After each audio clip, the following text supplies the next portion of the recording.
trying to be more vulnerable and human. And it's hard. I know you struggled with that a little bit in this podcast. God, you like to just take those daggers and drive it in there, don't you? Well, yeah, but it's with love. But I'm not going to sit here and cry all over your podcast like an Oprah show. Oh, no, but you don't need to. Oh, but yeah, I do want to be like, I like Oprah's vibe in that way. No, she makes everybody cry. We're going to get into this crazy personal stuff. That's what I love. That's what we do on Create Can we talk about with some Kate. real estate stuff? All right, we are back on Create with Kate, and I am super excited to have a special guest today, Justin Brennan, who is a multifamily investor and a dad. He creates some pretty amazing content on investing, but also with his kids. And I got to give a shout out to Brody, because you are hilarious, and Everly, yes. Yeah, so they're the co-creators and. They're your secret sauce, yeah. Secret sauce. They get all mad when one's like on the podcast more than the other. Right. They're like, hello, I'm way better, right? Clearly, Dad. Let's see who gets more likes. Yeah. No, that's not right. We shouldn't make the children compare themselves. Yes, but anyway, super excited, and we're going to get into lots of topics on really just life and a little bit about content, a little bit about real estate. So, life, love, and rock and roll. Yeah, rock and roll. And real estate and kids and all that fun stuff. So I have a lot of questions about the coaching or what do you call it? You call it mentorship. Yeah. So. Okay, cool. Okay. But yeah, the last year was an amazing growth year, like just personal growth year. For you? Yeah. Yeah, 2023 was a huge growth year, just personally learning about all kinds of things. I hadn't done therapy in probably 10, 12 years. Okay. So initiating that was incredible. What led to that? Relationships. Okay. Ooh, good. Let's get into that. Which then triggered self-awareness and just trying to figure some things out with that. Are you dodging the question?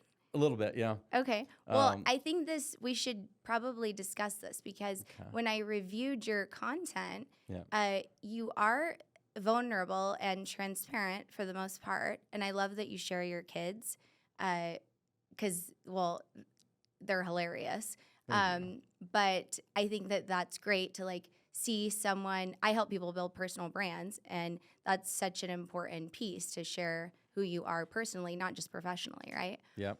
But like dribbles of it, right? And, I mean, you don't want to be all personal, but people if they like you, then they trust you, right? And then they'll want to do business with you. That's right. So, you're a father, obviously.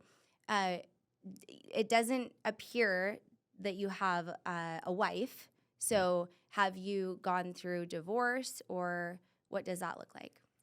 Yeah, it's been about 4 years now. Okay. Yeah, married for 7 years. Got divorced technically right before COVID. Oh, wow. Or separate, I should say. And okay. Didn't plan that one. How old were the kids at the time? 3 and 5. Oh, wow. Okay. Yeah. But we've been really good, amicable about just wrapping our arms around the kids. Yep. Focusing on them. The co-parenting and and that's been good. That's probably great, one thing we can agree and focus on beautifully. Yeah. And she's a great person and a great mother. We just aren't good together. A good fit together, yeah. And didn't share similar visions for kind of where we were at and where we wanted to go. So it's funny you say that. I was just talking to someone about this earlier about if I could go back and tell my younger self something, because I have a similar story. Yeah. My kids are 7 and 10 now, but so mine's 7 and 9. Oh, okay. So right there. Oh, they're the same age. Yeah. Well, almost. But I was talking about if I could go back in time, instead of, well, of course you want to focus on values, right? I think most people know that when you're selecting a partner. I didn't do a great job of that one, even though that's pretty standard, right? But more importantly, or in addition, I should say, a growth plan for where do you want to go and what does that look like for you and what's the ceiling or is there one, and really talking about that because if you're not of the same mindset there, then you, as we grow and evolve and change, you're just going to grow apart if you don't have the same vision for that. And I think a lot of people struggle with and that. I think it starts with core value systems, right? So someone would ask you, like if I were to ask you, name 3 core values of yours, like the top 3. You have many, but what are your top 3? Yeah, my top 3 would be integrity, connection, like relationships, genuine relationships that, that are just lasting. Like people are number 1 to me. So yeah, relationships, integrity, and family. Okay. Yeah, mine are freedom, honesty, and family. Yeah, I like that. Sure. Oh, I like freedom. Yeah, like freedom for everybody. Just like it's like my number 1 core value. So that way, freedom of choice, freedom of religion, freedom of speech, freedom of whatever, right? Freedom. So. No, I think that's great. So going back to what you were saying, you were right before COVID. Yeah. And you have a lot of respect, obviously, for the mother of your children, but you weren't and then aligned. Went through that, which is not fun. No.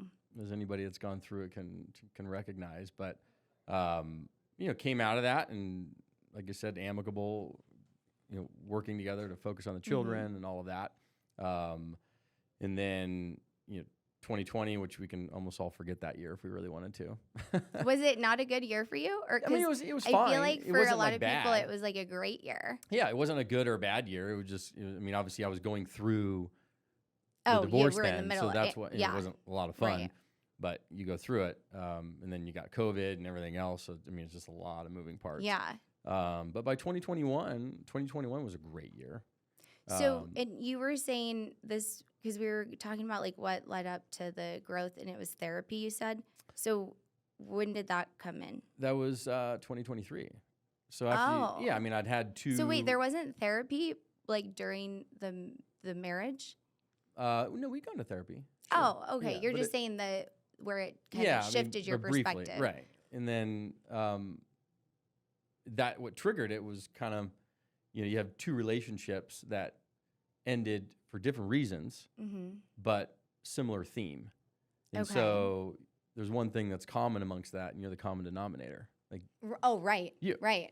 Right. So you got to have a little bit of like, okay, well, maybe what role did I play in it? Oh, that's good. And that's what triggered that's good. Seeking out, and I happened to end up running into this guy. But that took 3 years. No, because I didn't really think about the therapy side of it until I'd had these 2 relationships that were like 6 and 7 months each. Post-divorce. Oh, wait. Sorry. Yeah.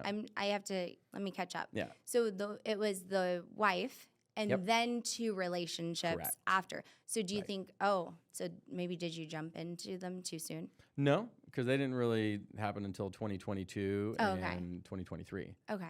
So, but, post those, you're like, okay. Yeah, what did you learn from that? From the therapy? Well, because you're saying like you had these 2 relationships and then it got you to kind of like look inward. So what was the... So what I had figured out that I had no idea about were these attachment styles. Mm-hmm. Are you familiar with these? Oh, yeah. Okay, I had no idea about this stuff. So what's your attachment style? I thought I was secure, which I technically am. But it's not about it's not about what you are in calm moments. It's about what you are under stress. Right. And what we found out was I was actually anxious attachment style. Mm-hmm. Had no idea. And we figured out when it happens and how it gets triggered and so forth.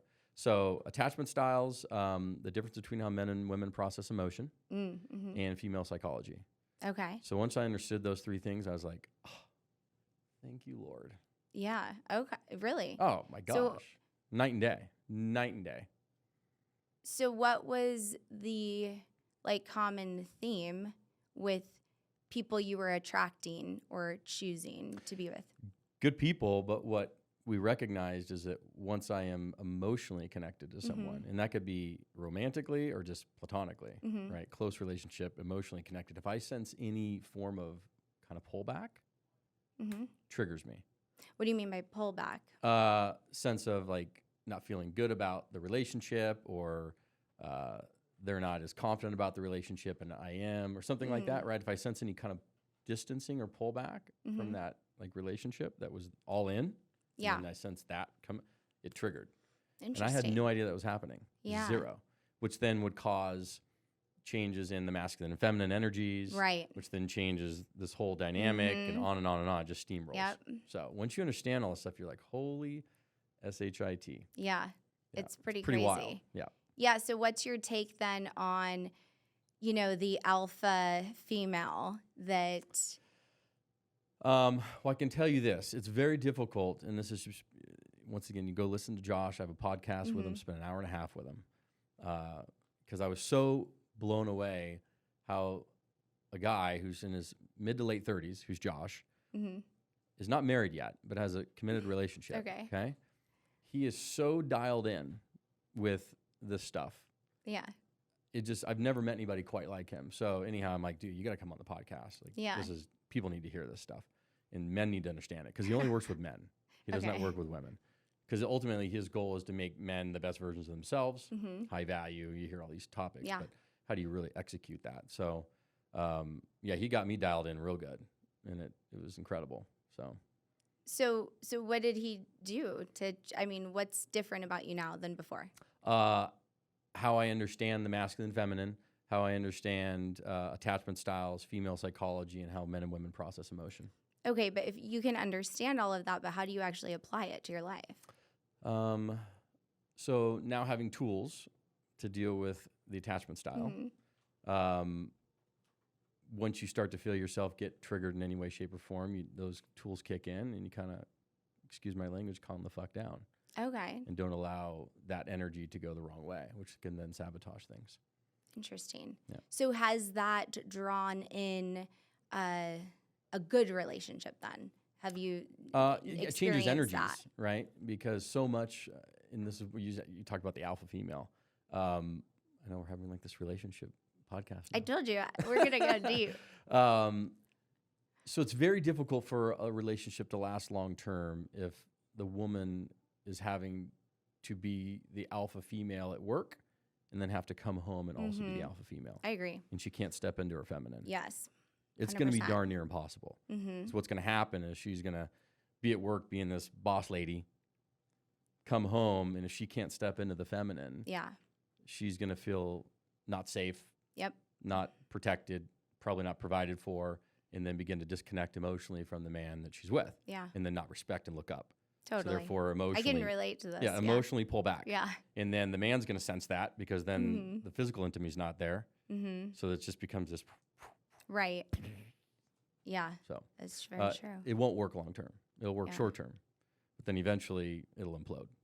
So why do you think a lot of men, and I'm not like pointing the finger, right? Because of course we have to take responsibility for how we show up in a relationship too, but it seems like there is kind of a problem nowadays with men not stepping up to the plate and like providing and leading and doing work on themselves, and from what I understand, and I'm not the psychologist, but there's a lot of misinformation coming out to men on how to act. On one end they're saying, step into your emotional side and be emotional and step into that, right? And then on the other side, no, like be Mr. Cowboy and alpha, dominance and all this other stuff. And there is the blend. Yeah. And the blend is called the apex male. Oh, okay. I don't know anything about this. What's that? That is your ideal male. That is the man who can step into an emotional side. Is this the Lewis Howes? No, this is the Josh Hudson.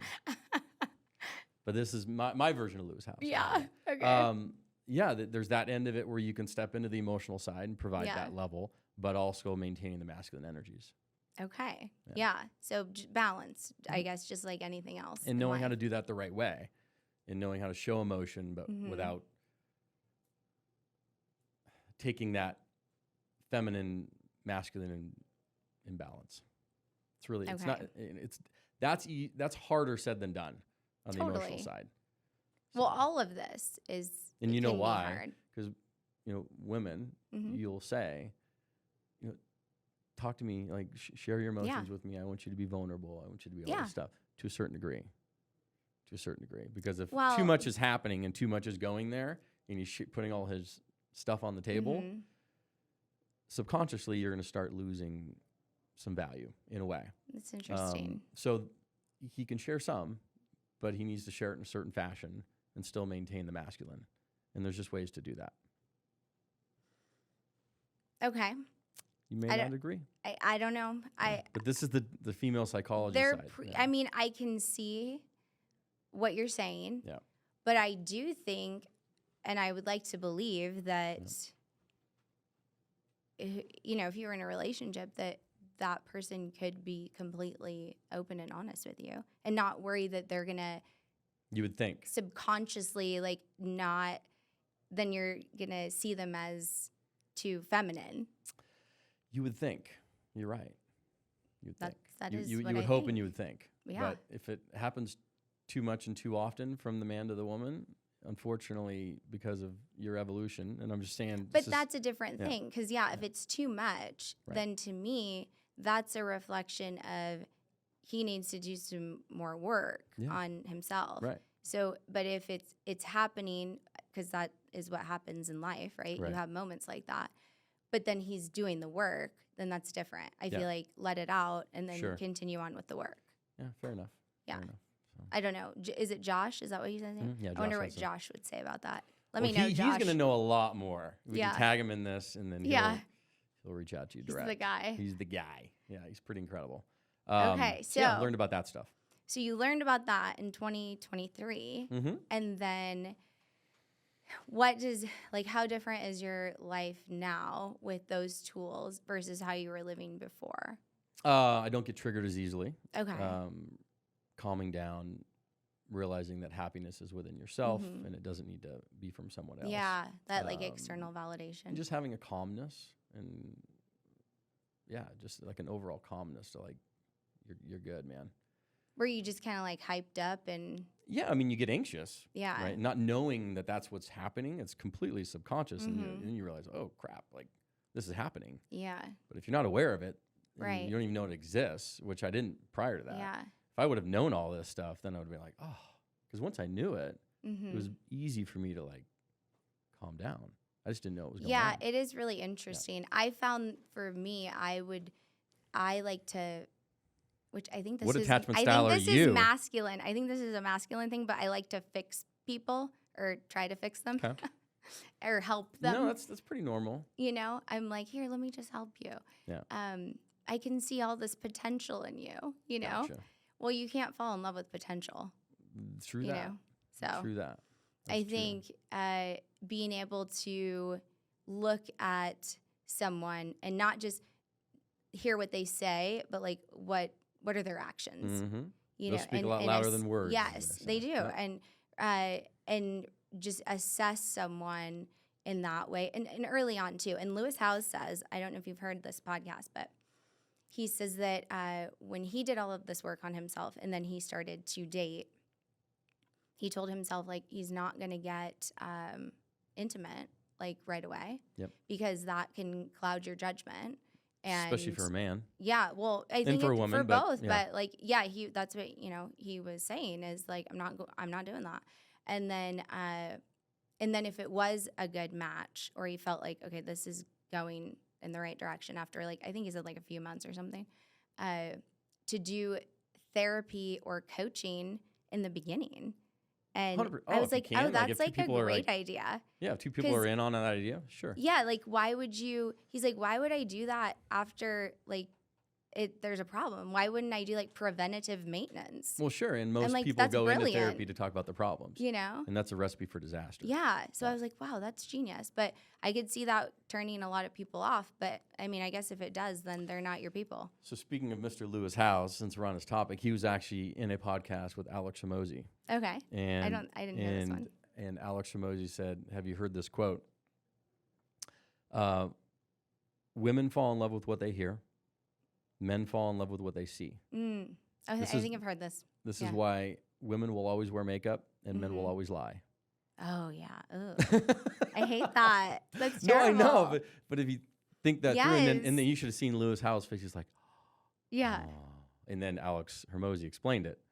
And it makes some sense. Because that is truth. Like, men fall in love with what they see. Women fall in love with what they hear. Wow. And so this is blah, blah, blah, blah. Like there's a Yeah. dynamic there. Men connect physically. That's just how we do it. Right. I know. You Women- ask any man, women, what are your love women- languages? Yeah, women connect emotionally. Yeah, That's just totally. how the emotional intimacy, men are physical intimacy. Yeah. And that's never going to change because that's just animal instinct. How we're wired. Yeah. So. Yeah, I think that it's crazy because when we are falling in love and getting married, right? Like we're so young most of the time, or a lot of people are. I guess We're maybe still not young, now. Kate. Yeah. Well, yes, we are. I mean, I don't feel young around here. Everyone's like super. I'm like, how old are you? Yeah, what is the average age in this office now? Like 22? 20? Yeah. Because I would agree 23? with you. Walking around here for Yeah. 5 minutes, I'm like, wait a minute. Am I the oldest person? Yeah, in you this building? probably are. How old are you? 44. Yeah, you probably get the award. Yeah. Well, we have Jonathan, your dad. Yeah. Okay.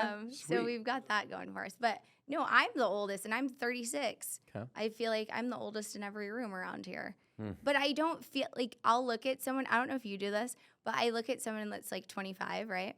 And I like feel like I'm the same as them. And then I'm like, wait, how old are you? And And then you hear the stuff they're doing. You're like, no. Well, I just, in my mind, I'm like, you look like my age. I don't know. But maybe I'm just delusional. Like, is that just what happens the older you get? You just think you're, Listen, keep it young. I don't know. You know, whatever But- it takes in your mind, keep it young. Yeah. But anyway, what I was trying to say with that is we get in these relationships and then we start families. And Yep. if you haven't done a lot of, and I was always into like personal development. So it wasn't like I was totally disconnected, right? But I wasn't, I didn't know myself. Yeah. Like I really didn't. And I made decisions based on emotion entirely. Yep.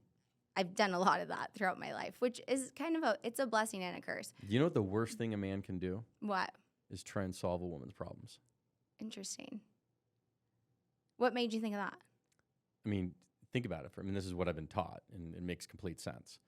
If, let's say, your wife or spouse is having an issue, wants to come home, talk about it, and vent, totally fine. Hold the safe place, allow that to happen. What a man doesn't want to do is actually, which we all do because we're very logical human beings and we're problem solvers by nature, is come in and try and, oh, well, sweetie, okay, well, if you just do this, this, this, and this, like you can solve that. If you just talk to this dude, no. I think I do that. Huge mistake. And the reason why, because what you're doing is subconsciously telling your spouse, don't feel that way. Right. It's not okay to have those feelings. Right. So then, I think that's how I grew up, actually. so then subconsciously, she's no longer feeling safe emotionally with you. Yeah. And if she doesn't feel safe emotionally with you, then she's going to begin to disconnect because the emotional intimacy is not there. Right. And then the man's going to wonder why she's starting to feel distant and why the physical intimacy is stopping. Uh-huh. And it's because she's not emotionally connected to you anymore. Right. She's distancing, and it's because you're not providing a safe place for it to happen. Yeah. So men need to shut up, stop trying to solve problems, just hold a safe place, allow women to experience the array of emotions that are happening on any given day. Yeah. Be a shoreline to the waves coming in, and just allow it to happen, and just be that rock. You gotta be that rock. You gotta be the lion leading the herd. Yep. No, I think that's good. Okay, let's take it back again to 2023. No, just keep going with what else happened that year, like outside of, because that was your growth year. Yeah, and then between that I got connected with this girl that runs a place called Deep Space. Oh, okay. A Deep Space. Wait, this is the one. Oh, this is the hypnosis. Yeah. If you guys haven't done this stuff, this is some wild stuff. Yeah. I'd never been hypnotized before. I've never. I haven't. I had I'm no so idea interested. what the heck this was to begin with, but I was like, that seems interesting. So who told you about it? A friend of a friend who was connected with Josh. Okay, this Josh, he is like. It's all interconnected. I gotta meet him. Yeah, and so went to this place. They do a session with you to kind of learn where you're at, what you're trying to do, blah blah blah, and then they'll put you under. How do they do that? Just walking you through breath work. And are you laying down? Or are you sitting? Yeah, laying down. You're laying down? Yep. In like a dark room or? Yeah. Okay. And you have an eye mask on, and Okay. she starts with the breathing and then walks you in, and typically, depending on she'll figure out how you get down easier than others. But I always start at the top of a dark staircase in a black room. Okay. Yeah. And then what? And then I walk down the staircase. Oh my God, this is creepy.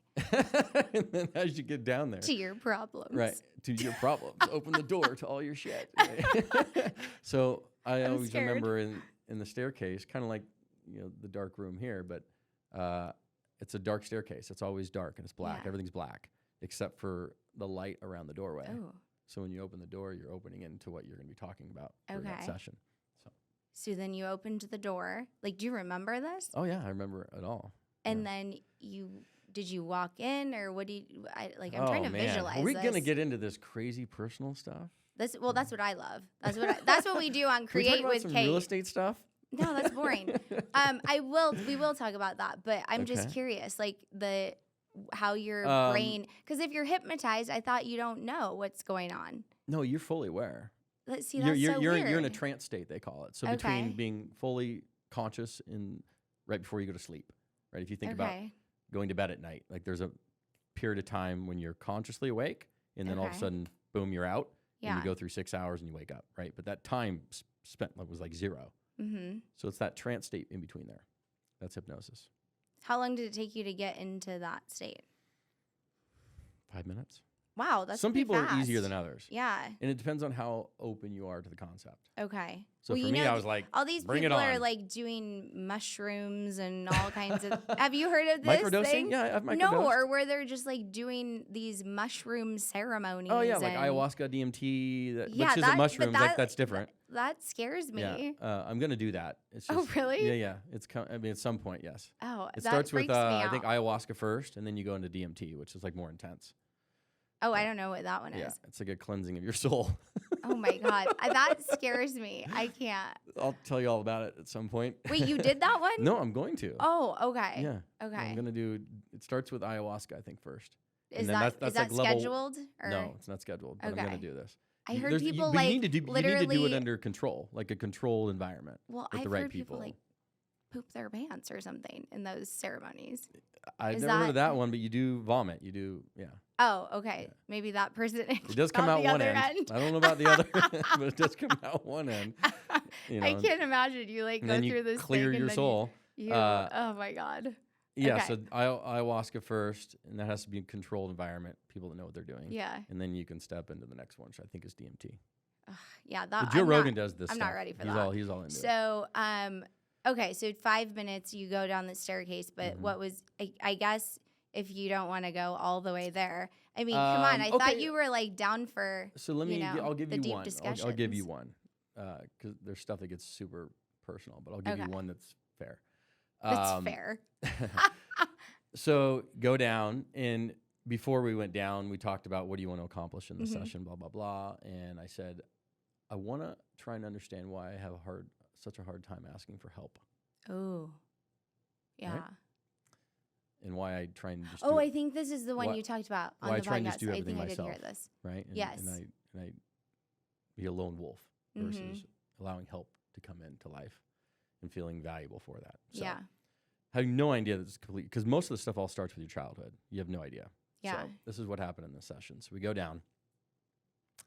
Same thing. Black stairs, crescent of the door, open it up, and I'm stepping into my family living room when I was 9 years old, and it's my mom, my dad, my sister, and my brother. It's Christmas morning, and that was the last Christmas that our family had spent together. Oh. Yeah, it gets crazy.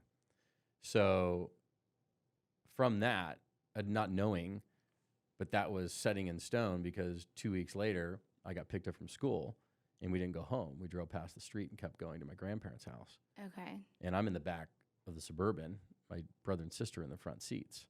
And I start screaming, going like, what is going on? I'm an 8-year-old kid. And then they tell me.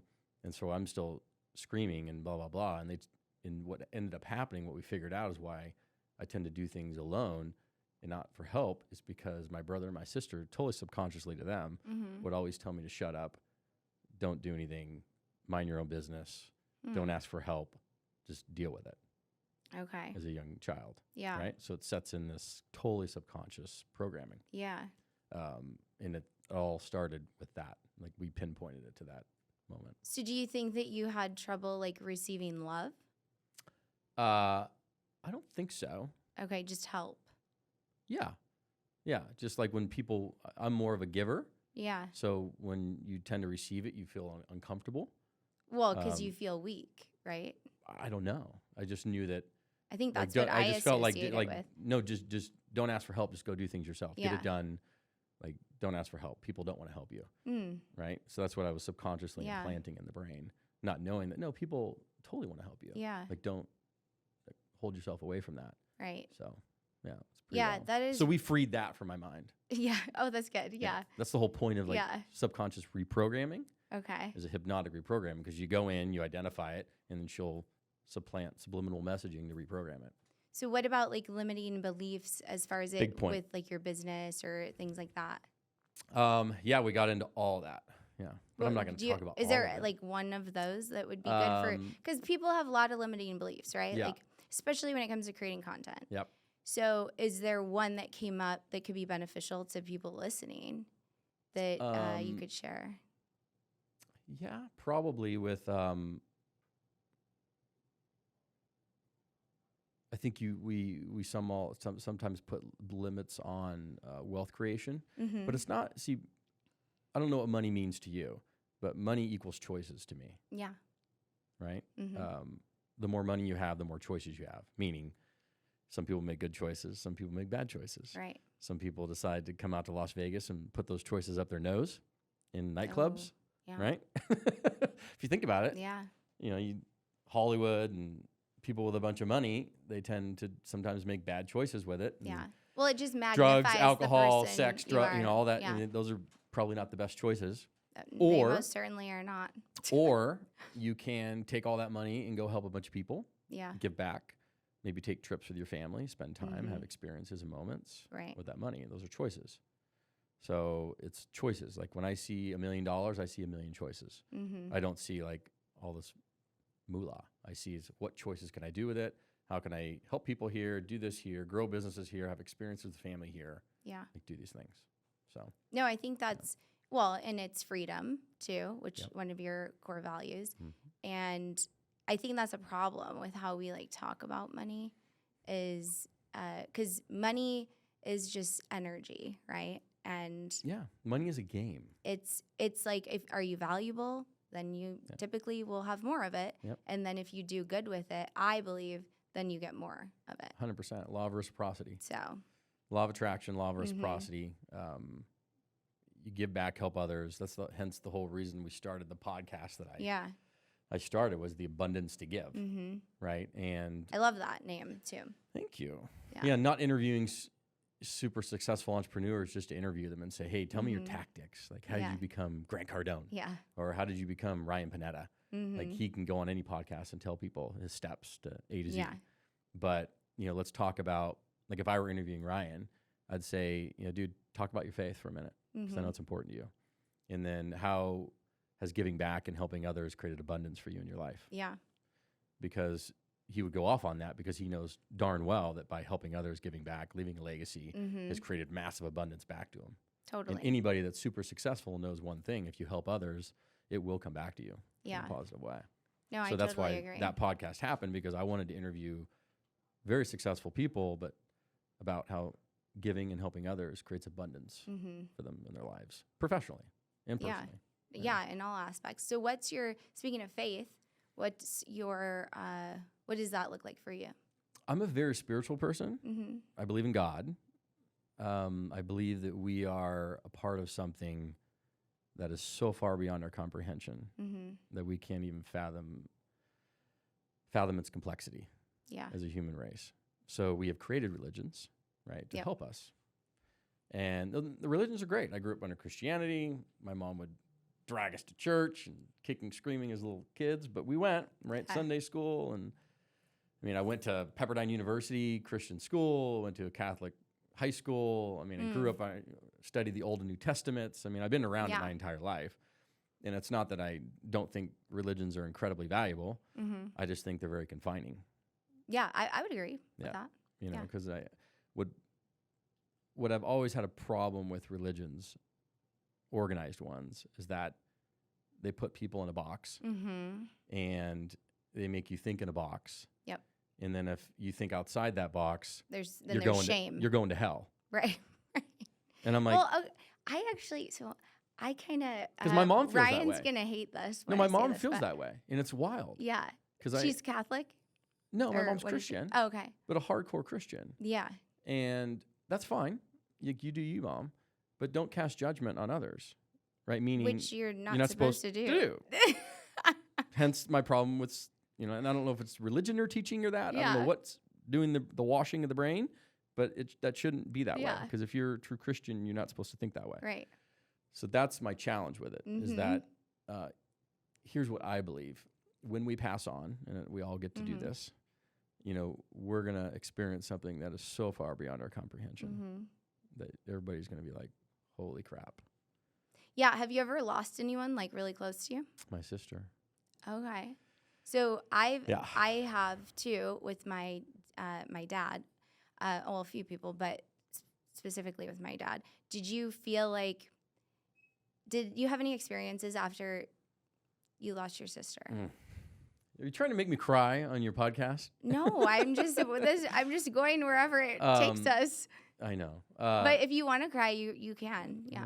I'm gonna hold it in.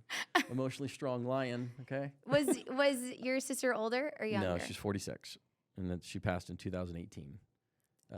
That's very young. Yeah. Wow. Autoimmune disease. Oh. So it attacked her kidneys first, then liver, then heart. Oh my gosh. And stuff. When did she discover it? Well, she started having health issues a couple years prior to that. Okay. And then doctors couldn't fully figure it out as to exactly why. And once they did figure it out, I want to say it was too late, but she finally had the right health insurance to then go to the right doctors. And that was in San Diego and La Jolla. And it was just spiraling at that point. And so because of her liver function too, and this is to her fault, she's not supposed to drink, right? Because one drink for her is like us drinking 10. Yeah. Right. And so now that you might make me cry. So her body can't metabolize the alcohol. Yeah. And so 1 is 10 to her. So it just destroyed her. Right. And she wasn't supposed to drink, but then she fell into depression, and then it just spirals, right? And to the point where she ends up in the hospital. And then it's just everything starts failing at that point. So that's terrible. Did she have any kids? Yeah. She has a daughter and a husband. How old's the daughter? Now she's That's your niece then, yeah, right? now she's 16.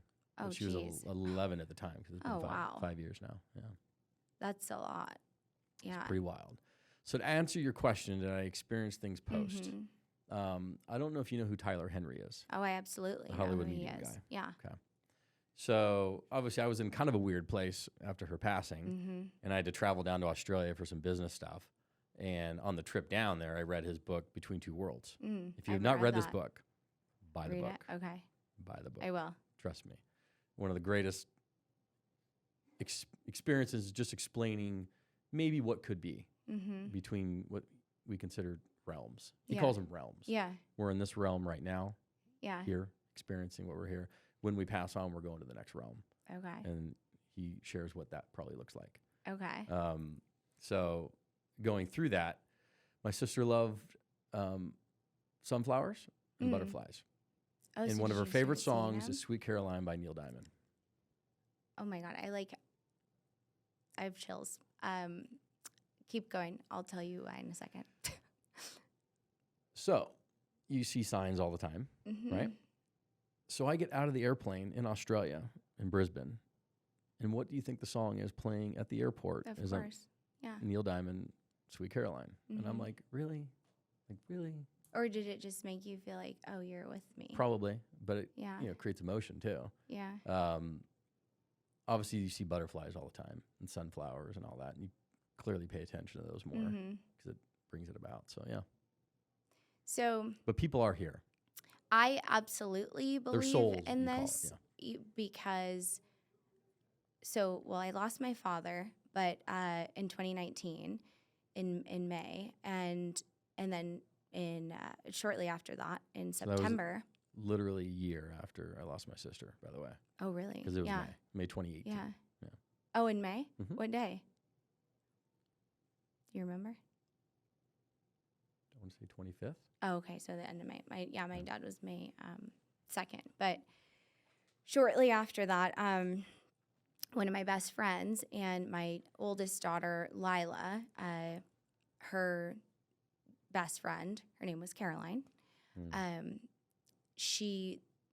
There was a swimming incident, and she was 5 years old, and she was independently swimming, but then this one day something happened. We still to this day we don't know. My friend was in the water with her and turned around to help her little boy put on the floaties, turned back around, and she was at the bottom of the pool. And my friend is a doctor, so she immediately took her out of the pool and, did everything she could possibly do. The ambulance came right away, took her to the hospital. This is your daughter? No, this is my daughter's friend. Okay. And she was in a coma for 2 weeks. Oh my God. And she didn't make it. Oh and gosh. it was horrifying, as you can imagine, for everyone. And my friend, and then telling my daughter that her friend And having to passed understand away. that at 5 years Yeah. of age. Yeah. But then what happened was, so Caroline was her name, the 5-year-old little girl. She loved butterflies too. And so my friend would constantly see those, and then also balloons. And on her birthday, Caroline, her birthday was July 3rd. And I'm not going to tell this story right. So my friend got me a balloon for my birthday in April. And this was during COVID. So they did when people were doing these little parades or whatever. Yes. So they did that, and they gave me this balloon. And then I had it in my office. And so that was April, beginning of April. Now we're in July. This balloon had been shoved in my office closet for, a few months, right? On Caroline's birthday, this balloon comes out of this closet, travels around my house. No. I have a video of it. Yeah. Are you me? It was Holy, the really? craziest thing I've ever seen. And I just knew it was her. I just knew. I was like, but it made me How did it come out of the feel- closet? Like, did It just floated. I'll show you the video. Was the closet door open? Was it closed? Yeah, the door was open to the closet. But I mean, for 2 things months. don't just move like For 2 months, it was in there. Yeah. You know, I gotcha. 3 months. Yeah, I'm not right? trying to second guess. The No, but experience, I mean, 'cause, truly, it was wild. And I filmed it, of course, because Wow. I was like, this is so wild. And then and then at night, because it was traveling. I mean, it went up the stairs into the loft, down around the. I'm not kidding you. You have video of this? I have video of it. Okay. And I may was have to, just like, this is You so know, overlay wild. this on the podcast. Yeah. Seriously. And Like, so, but that kind of moment, yeah, you B-roll could this sit in. there, you could try to explain it, right? Yeah, Because your brain wants to. Best of luck, yeah. But you can't. Right. And that's when to me, Yep.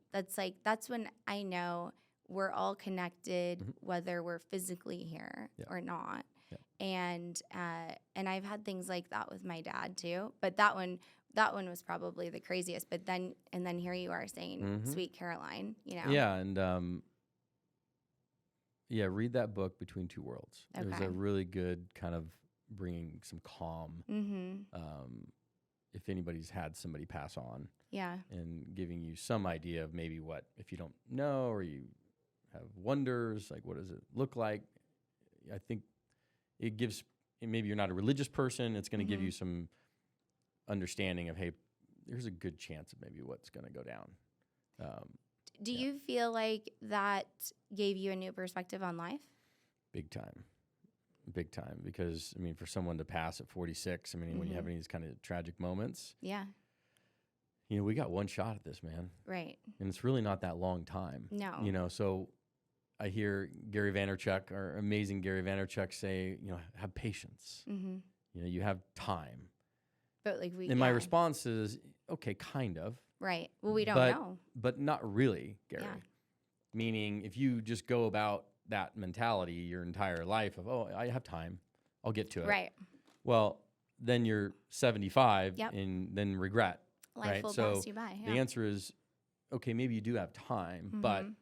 you need to take on every day as though, look, maybe I got to get some stuff done. Yeah. I got to move the needle, because you sitting here thinking, I'll get to it tomorrow or the next day. Or over analyzing it. Yeah. And Paralysis by not analysis. taking action. And yeah, totally.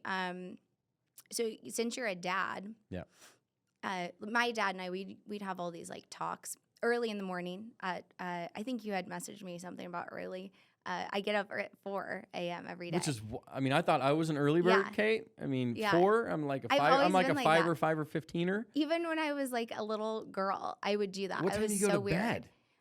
Well, it depends. Okay. But I'm definitely not like a night owl. Yeah, You I know? mean, you have to be in bed for you not to be completely delirious. You probably go to bed Delirious. at like 9:30. I mean, I am in bed at that time. Okay. I'd probably fall asleep like 10:30, 11. And you still get up at 4. Yeah. Yeah. Okay. You don't but, feel tired? What? You don't feel tired? I mean, sometimes, but that's Okay. just how I've always been. Okay.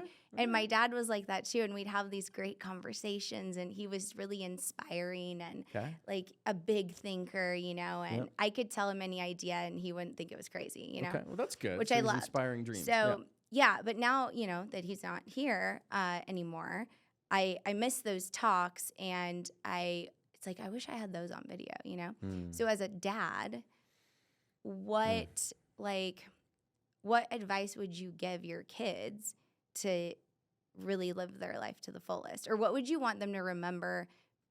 What's like the most important thing to remember? If you could leave them just with one thought. The same thing my dad has taught me and told me since I was a young boy. Okay. And that is, there are 2 types of people in this world, Justin.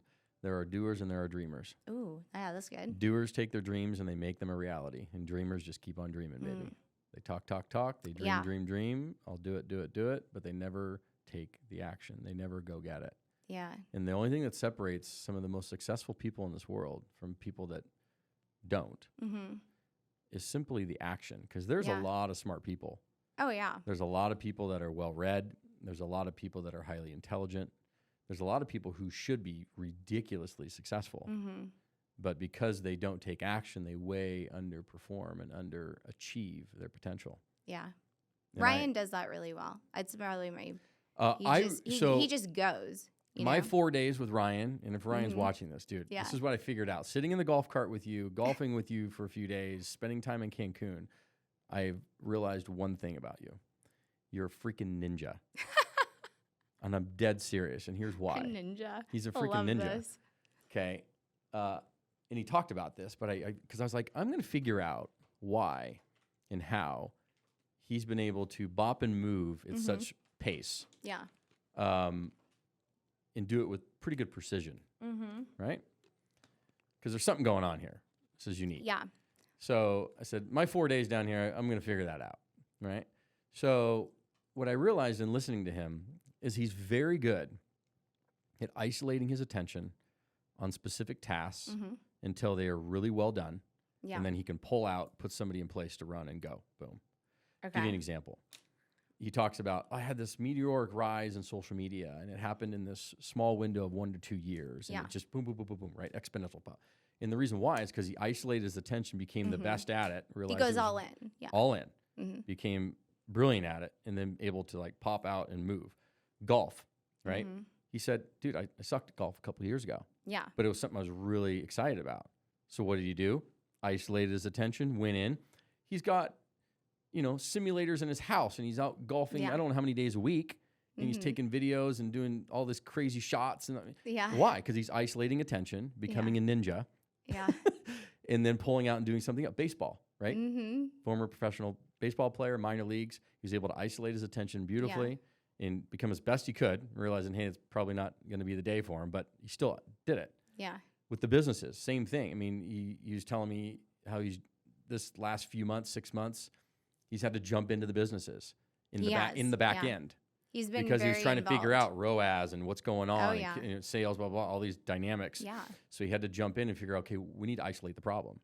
So this is for one of the first few times I need to go in, isolate my attention, figure out what's going on, and then we'll get it right. I can step out and move. Yeah. And he says that's what he has been focused on the last few months, but he isolates attention so well for a window of time to become freaking ninja. Yeah. And then he's able to bob and move. And that's really, really unique because most people, this is one thing I learned about Tom Brady. So I went to a Patrick Bet-David conference down in Miami. I like Patrick, yeah. In September. Took my son. That's so cool too. Yeah, flew down to Miami, spent a bunch of money to go hang out with Patrick Bet-David and like all these people. And your son's 9? Yeah. Yeah, that's powerful. This.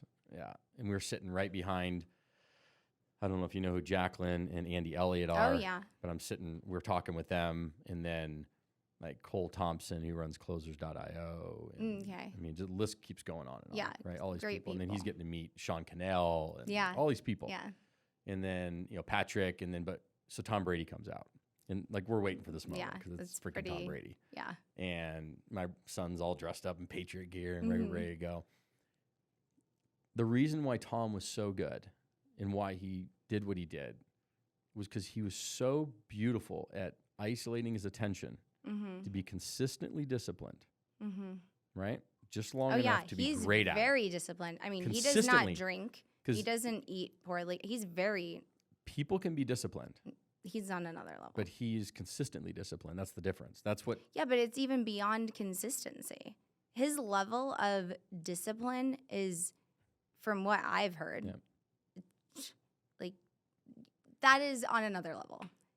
His greatest fear was not being successful. It wasn't... His driver was not, hey, I want to be number one quarterback, have these trophies and do all these things and accolades and money and fame and all. There was zero drive in that. He said, my greatest fear every day that drove me to be as disciplined and consistent as I was having the fear of waking up, going into the locker room, and not being ready to play for my teammates, not being the best teammate I could be to show up. Like that literally scared the shit out of me every day. Yeah. To make me go and watch film, to do this, to be like, it like drove such fear, which then drove me to like do it when I didn't want to, which then drove like the goodness. Ryan's similar. Like he has the ability to isolate attention for windows of time, to be very consistently disciplined, to like figure something out, to be really good at it. And then he can pop out, bob and move. Well, and that's what I saw is like why he's been able to have these big pops in different areas of his life. I feel like that's like the... Would you say that's maybe right or wrong? No, I'd say it's right. But I think that I think what's interesting about it is it's like an obsession, right? Which some people would say is like unhealthy or whatever. Oh, no, it's not. Well, this is interesting because so with Ryan, I totally agree. He does that, and he does that with all aspects of his life. So that's like what living the wealthy way means. So not just professionally, but also at home. So with his wife, you know, he's very intentional. They have date night every Friday. He doesn't miss that. He leaves the office at 5 so he can go home and be a dad, you know, and a husband. And spiritually, he's very disciplined as well. So if we kind of like bring all of this together in this, with Tom Brady, he's obviously incredible. He's an incredible football player, but he hasn't been successful in his marriages, right? Or marriage, or I don't know how many there were. Marriage. One marriage, okay. Yeah, that's right, because he had a child with previous girl. Yes. But wasn't married, So and then was married to DeGel for 15 years. Listen, I would be willing to bet you that if you went and had a private conversation with Tom, he knows he effed up regarding that, because I don't know their private life, but I do understand that he made a promise to her that at a certain point, and I think they agreed on it, that he would retire. And he did. He did. But then he came back. Well, that goes back to like the growth plan. And that like was maybe was the nail in the coffin part of it. And I'm sure they had some distancing and all the stuff that happens prior to, blah, blah, blah. But I guarantee that was a nail for Giselle going, dude. Right, but maybe if he would have just said in the beginning, like, and I don't know if he knew. He wouldn't have known it. Like in the beginning of the relationship? Yeah, like I might not ever want to stop. I don't think you can answer that. Maybe when not. No, and that's maybe one of the he big. could have. That's one of the big hard things with any professional athlete at that level. Like they think they can do it till they're 99. Yeah. Right. Yeah. It's just when you're. Well, and that's clearly that's still his play. passion. Yeah. So it's like you can't. I mean, that's just like when people live to retire. It's like, Right. why would you want to retire? Like, Yeah. I mean, I don't think you you want to ever be reti- yeah. financially, you know. Yeah, and I don't think you ever retire, because if you retire, quote unquote retire, Yeah. like you stop moving, right? Your brain Right, which stops. is then you just die. You die, right? Yeah. So you need to keep moving. It's just, what level of work are you going to be doing every day? But you got to have some passions, drives that are moving you every day. You So can't did just, he you can't just talk go sit about at home, like that, like, in any way his of like relationship? why he came back or his relationship? Yeah. Or He even didn't- like well, he- being a yeah, dad. because he- I mean, did he- he talk about like anything other than just like his professional Oh, career? 100%. He's an incredible father. Spends an enormous amount of time with his kids. Okay. You just don't see a lot of that. He doesn't Mm-hmm. promote it. But yeah, he spends a lot of time with it. From what I understood, he's Yeah. a great dad and has a great relationship with his kids. And even him and Giselle have a great relationship from what he was sharing. Okay. I mean, they literally bought houses across the canal from each other. Oh, that's They nice. stare at each other every day. Yeah. Which is kind of odd. You're like, Yeah. oh, what are you doing tonight? I don't know. Or like, oh, who are you having over? Right. Oh, Say hello to your new girlfriend. pretty much.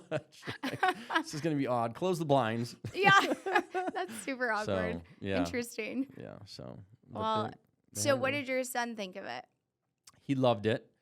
He wished, it didn't end. He wanted to really meet He Tom. wasn't bored at all. No, he got bored after, did? because we had Mike Tyson there. Yeah. Who was really unique. Yeah. Holy cow. I mean, talk about a human being to go from such rage in his Mhm. life To like to just like being a this little- Zen dude who yeah, has all this and he inspiration cries for people. and a lot. Yeah, but yeah. he's actually a really inspirational guy. Yeah. It's weird. I was like, this is not the Mike Yeah. that I know.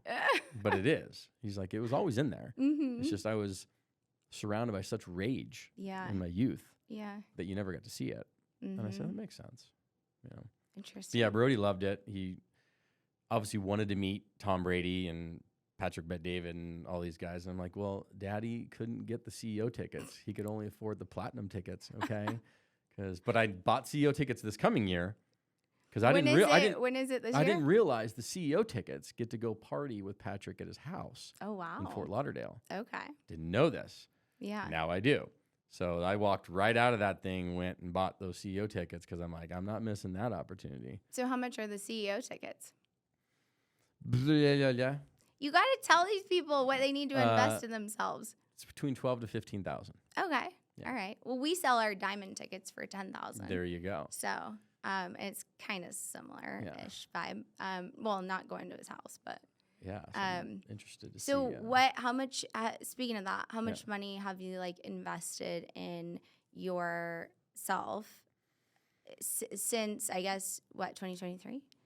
Just some so the personal last growth year? in general in life. Well, I mean, just like you could the just last few say last years? year or something. Well, in the last year, it's probably 25 to 30,000. I feel like it would be more. No. I mean, came to WealthCon. I bought that ticket at that time, which was the VIP. I think it was like 3,500 or something. Okay. And then down there was 7. I mean, I don't know. Or how many conferences have you been to this I only year? go to 4 Or a last year. Okay. Okay, I go to 4 a year. I'm strategic with them. Okay. I go to 2. Okay. I go to 2 rah-rahs Mm-hmm. and 2 strategies. 2 rah-rahs and 2 Well, yeah, because strategies. there's different That's levels great. of conferences. Yeah. Right? Meaning you don't go to a Patrick Bet-David conference to go get rah-rah'd. Mm-hmm. He's very strategy. Like, Yeah, I like that about him. Here's your booklet. Boom, boom, boom, boom, boom. I actually was with PHP. Yeah.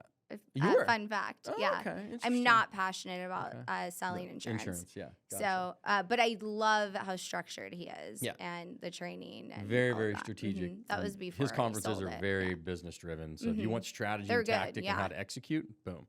But don't go down there trying to get rah-rah'd. Yeah. You come to WealthCon, it's rah-rah. Mhm. Right? Totally. You have speakers come out. Yeah. Boom, boom, boom, boom, be great. Go win, fight, life. Yeah. Right?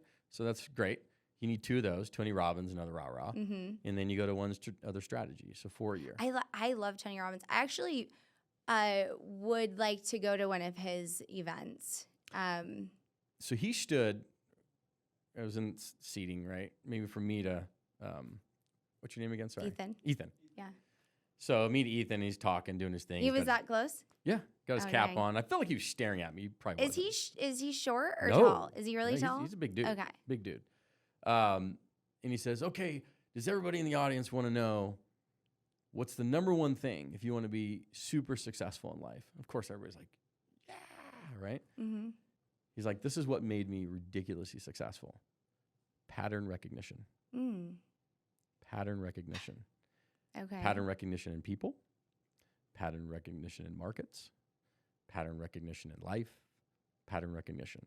If you can notice patterns in people. Is that what he calls like modeling or no? Kind of, but if you think about it, like pattern recognition. So patterns in stock markets, patterns in markets, patterns in this, patterns in that, patterns in people, right? Because that's how he's able to be self-help so much, because he would identify patterns in people and then nix the patterns or make the patterns better. Okay. So that's self-improvement with Tony. He's really good at identifying patterns in people and why they're not hitting their best stride. So pattern recognition was his number one thing. He says, if you can be really good at pattern recognition, you will kick ass and take names. Yeah, he's intense. So. And paying attention to those patterns.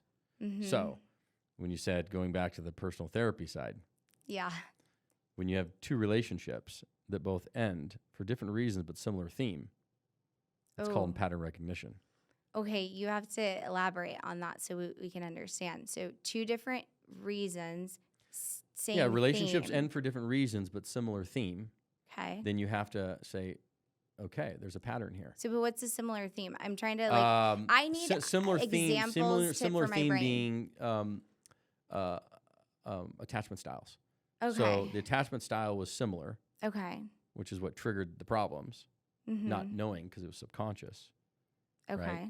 Which then causes behaviors, which then causes, right? But they ended for different reasons, but similar theme, which was the attachment style. Okay. That I was totally unaware of.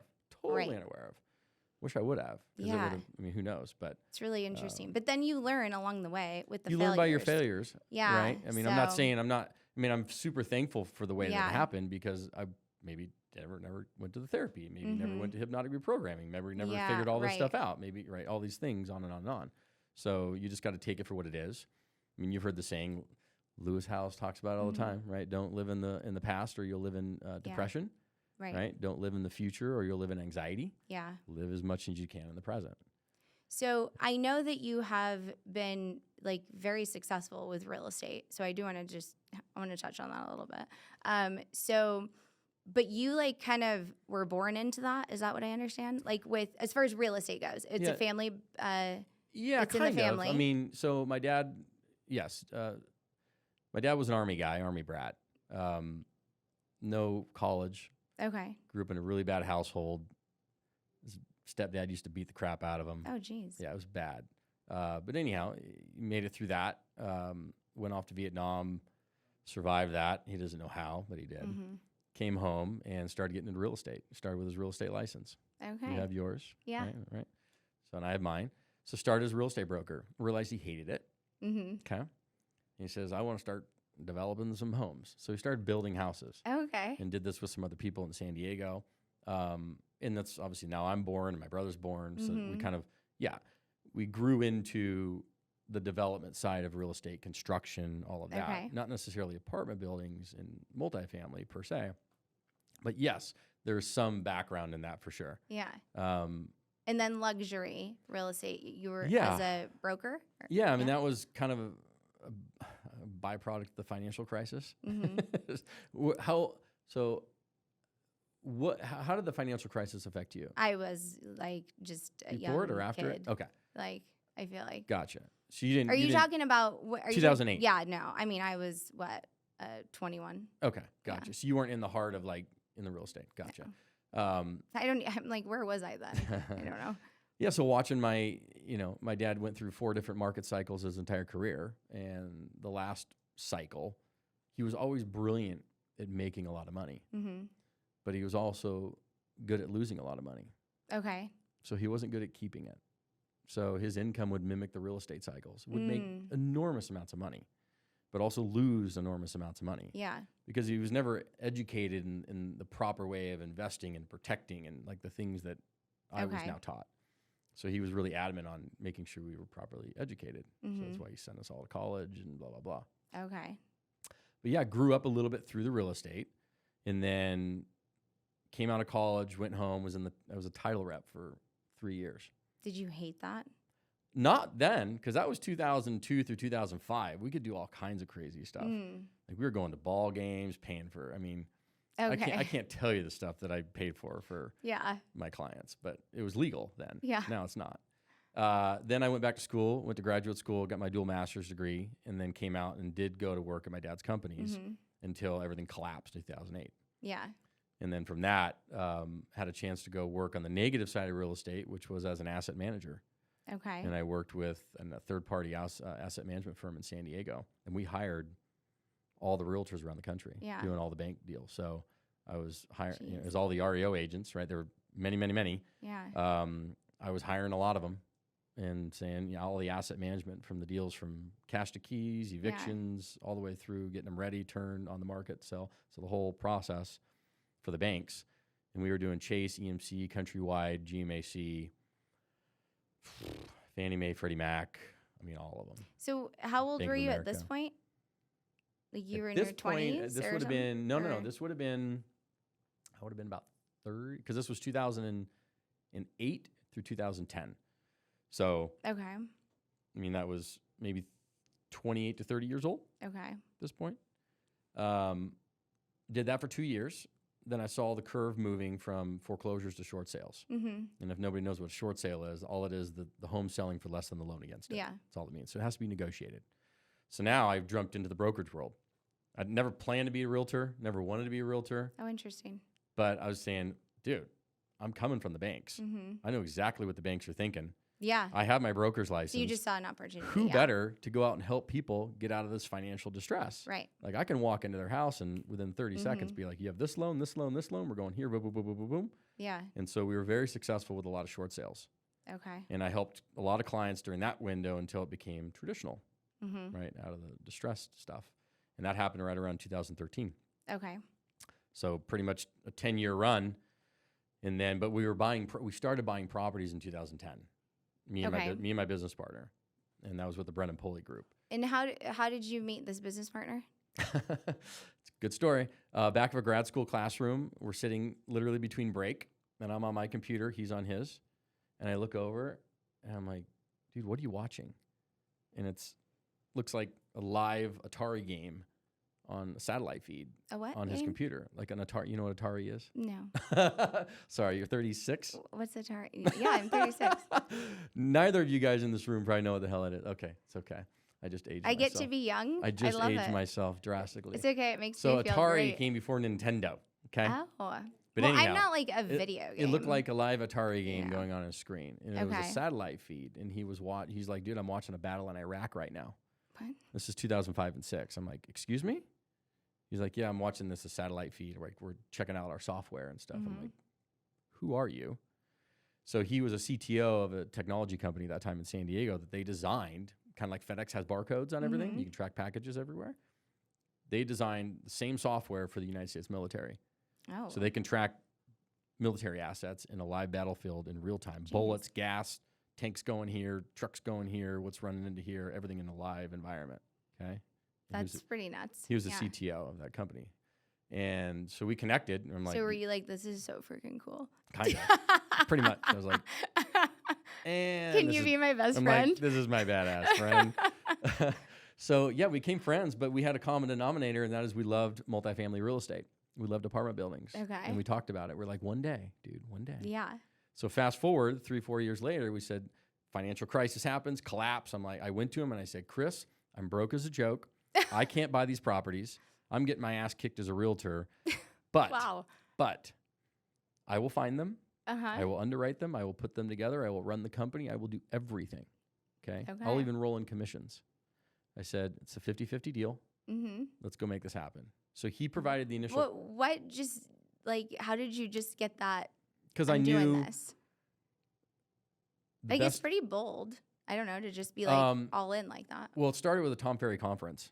There we go. Okay. There's always something that triggers. Well, yeah, it. I'm at a Tom Ferry conference in 2008 in the middle of the financial crisis. Tom Ferry walks out on stage in front of 5,000 realtors. So Tom Ferry doesn't know he made me a millionaire.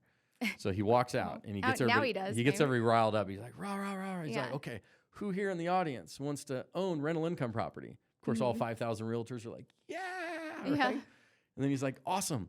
Who here in this audience can financially afford rental income property right now? And of course, like 99% of the hands go down because everybody's getting their ass kicked. Right. And he's like, here's the secret you're missing. He says, you don't have to have a single dime to own rental income property. He says, you just need to have a friend that has the ability to own rental income property. He says, you're a realtor. You have a license. I said, you can find the deals. You can underwrite them. You can put them together. You have enormous sweat equity into things. You can run the entire operations because you have the ability to do this. So you just need to go find someone with capital. Okay. Yeah. And you are an amazing value to them, meaning don't go find something or someone who can do what you can do. So don't go partner with another realtor. Yeah. So go find somebody that's like a tech person, a doctor, an attorney, somebody that has another profession who needs you because you're a value. Right. And partner, and then you can bring enormous sweat. They can bring the physical capital to get started, and then boom. So he was... And it just happened. So then I'm sitting there, and I just thought, oh my gosh, like 2 years ago, I'm sitting there talking to my friend in grad school about doing this. So now we're 2 years later in 2008. Yeah. So then another year goes by, and I approach him. I said, now's the time. Like, we got to go. I said, market's here. I said, you buy when there's blood in the street. There's blood in the street, baby. Like, let's go. So it started with a $100,000 condo in Murrieta, California, in the midst of the financial crisis. He brought in the 25 grand. He signed on the loan. I found the deal. Yeah. I managed it, rolled in commissions. We made a 13% cash on cash and a 22% IRR on the deal. We just bought it for 100, sold it for... What's IRR? Internal rate of return. Okay. It's like an annual rate of return on your money. Okay. And then cash on cash is like, I put in $1,000, I got 6 or 10% on that. Okay. And we ended up selling it for 300 grand. So we 3x'd our money on that thing. And then how much, or when did you sell it? How long did you have it? That was about 24 months with that one. Okay. And then we bought duplexes, triplexes, fourplexes, all in San Diego. And then we got to a point where we had about 20, 25 units of our own money. But then we realized, oh crap, like we're running out of our own capital. Like we need to scale this, but we don't have any more money. So we said, okay, we need to start bringing in investors. We need to start syndicating. Okay. Okay, that's the topic. And so now we said, okay, we need to refinance a couple of our deals, pull some cash out, bring in some other investor money to take over some of our money. We can give them a nice return. And then let's take our money and go out of state. So what was the strategy for finding these investors? Friends and family first. Okay. Any investor knows this. You start there first. And then as it grows, then you get into the next level, which is high net worth individuals. And then once you graduate and past that, then you go to private equity. Okay. And then once you graduate towards private equity, you go into these things called family offices. Okay. And that's the FU money. We're not there yet. Okay. FU money. FU money. Is this like a thing? Well, yeah, that's when you're like getting a check for $20 million. Yeah. Versus like you go to a high net worth individual and maybe they're giving you $500,000 to $1 million. Yeah. And then private equity, they're giving you a single check of $10 million type thing. So it's just different levels, but you don't get to those levels without graduating. Sure. Yeah. But so now you have 500 plus units. Is that what? Yeah. I Today read? we're at about 527-ish, Wow. I think, if I'm not mistaken. It's valued at about 130, 135 million, give or take. I was actually just out here in Las Vegas because we have a deal up here by the executive airport called NOLA Sky. Okay. It's a ground up new construction deal. We finished releasing it up. It's 160 units. Oh, wow. Okay. You can Google it. It's a beautiful complex. Yeah. They're all townhomes, 2-car garages. Oh, so nice. if you know of anybody that Yeah. needs to find a great spot, Yeah. great townhomes Is it for rent. They're ready? Or, Yep. Yeah. Ready to rock. So we're about 50% leased up right now. Okay. So we have another 50 to go. So What's the rent 22 range? to 2,600. Okay, not bad. Yeah. Brand new Square construction. footage? 12 to 1,400. Okay. Yeah. And you said it's by the what airport? Yeah, if you get off, I mean, I don't know. Where do you know the crossroads? Yeah, That's I how do. I want to say we talk. Decatur. Decatur? In something. Yeah, I can show you on the map. It is up by the executive airport in Northwest Las Vegas. Okay. You know where the old Fiesta Hotel was at? Do you have any idea where that's at? How long have you been I here in think Vegas? So, 10 years, 12 Okay, years. you should know this. So I should. They know bulldozed these that, things. and now there's a Yeah. master plan going in. Okay. And so we're literally 1,000 yards up the street. And it's called NOLA. NOLA Sky. NOLA Sky. NOLA Sky. So Okay. go in there, lease up. 2-car garage, you said? 2-car direct That's access pretty good. garages, washer Yeah. dryers, all brand new construction, brand new, Okay. and they're gorgeous. That's pretty cool. And so that'll be leased up here by the summer, and then And the plan, I think I read, is to scale to 4 billion. Is that what I read? that's the BHAG, Kate. It's pretty cool. 10,000 units and $4 billion. Okay. I know. Do you know what a BHAG is? No. Big, hairy, audacious goal. Oh, I like it. Yeah. Okay. Yeah. I've heard that phrase. Yeah. BHAG. Yeah. Is that what it sounds Big, like? hairy, audacious goal. I know, it just sounds rough, you know? No, I'm like, you're like, that sounds German. I'm like, I don't like that. It's not cute. So I need to flip the script on you. You can't just I mean, I know we're finishing up here. Flip the script on me. We don't have like time frame. Nah, You just cut out the crappy okay. parts.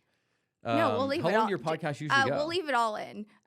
Well, sometimes a couple hours. Really? Yeah. So you're like Joe Rogan style. So, I mean, I could talk all day, but because Joe Rogan goes like 3 hours. Yeah. Doesn't he?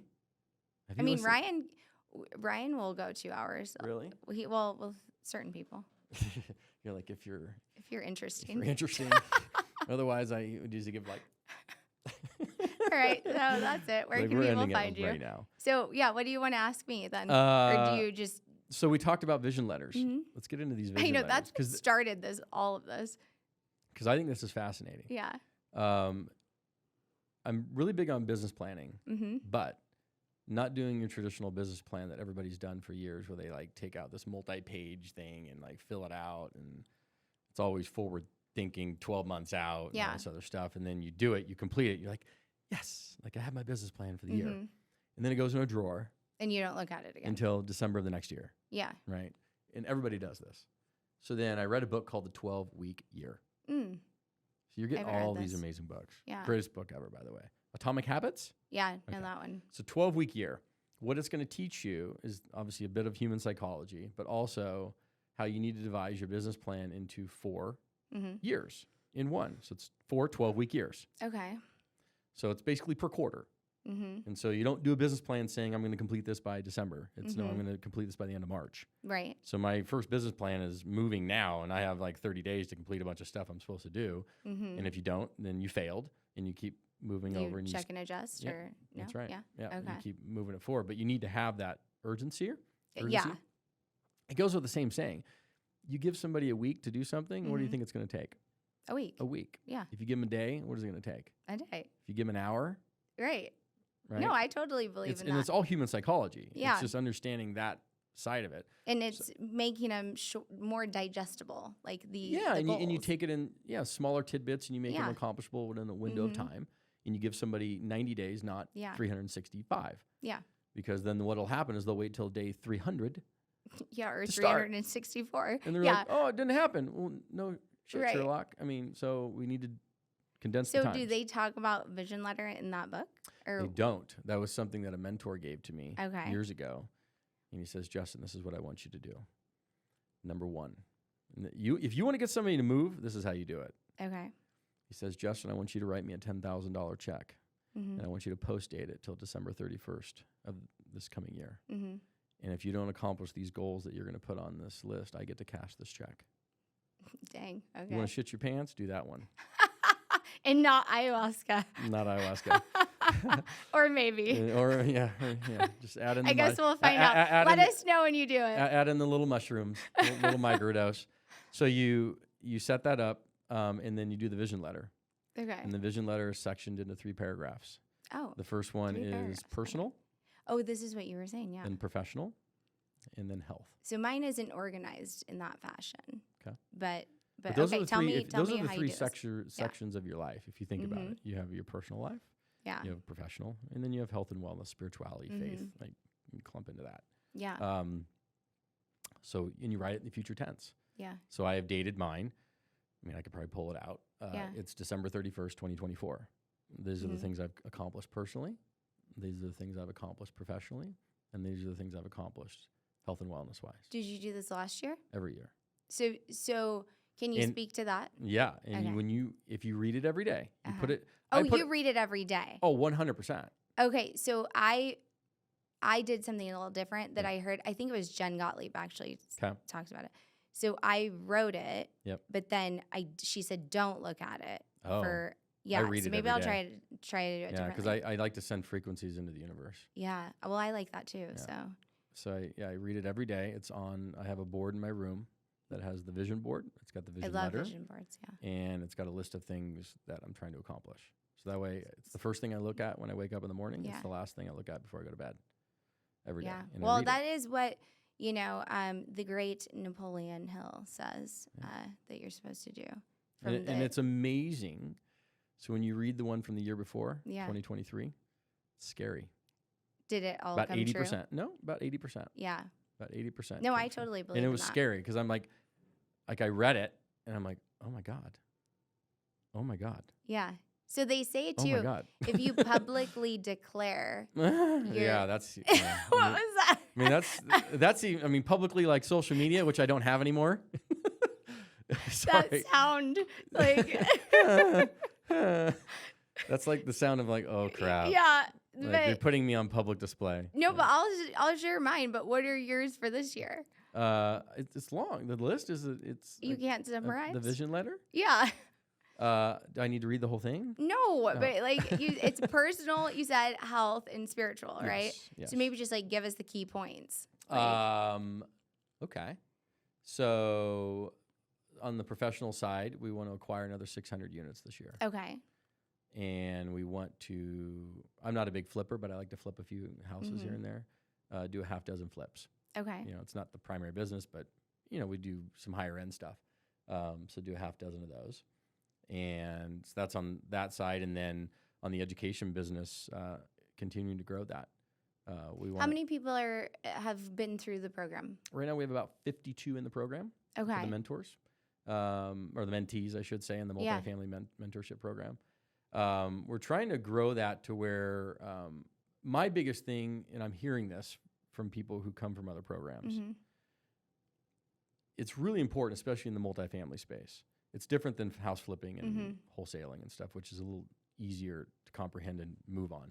Yeah. There's enormous nuance in multifamily. So people think it's highly complicated, highly this, highly that. Right. And that's true, kind of, but only for your first couple deals. Yeah, it does seem a little bit complicated. So I have a friend of mine who you're actually highly respected in, I think, the multifamily space because he brought you up to me when I was talking to him the other day, and I go, "Oh, you know him?" And he said, "Yeah, I think he's fantastic." Blah blah blah. Do you know Eric Chatterton? Yeah, sharp kid. Yeah. We talked the other day on a Zoom call, maybe like a month or two ago. Yeah, that makes sense because I talked to him. Because he works with Tyler Devereaux, with Tyler Devereaux and the multifamily mindset. And Tyler's a sharp guy too. But the one consistent theme I keep hearing from a lot of folks in programs is the lack of personal guidance. Yeah. For your first two deals. Right. So they feel lost or... Right, because it's easy to get in, and we provide this. Obviously, you got to do your end of the bargain too, because I can't chase people. Yeah. But if you're coming to the table, everybody that comes to the table in the programming, and we set it up right where it's very, strategic. They see massive success and they move. Okay. And they move needles for themselves to get into it. And once you've done one or two deals, then now you're like, oh, I get it. This is easy. Like, why wasn't I doing this before? And why am I spending my time with single family home rentals? Like, this is stupid. And on and on and on. Yeah. So for the people that are like, okay, well, it sounds great. Yep. But like, how much money do I need to like get started?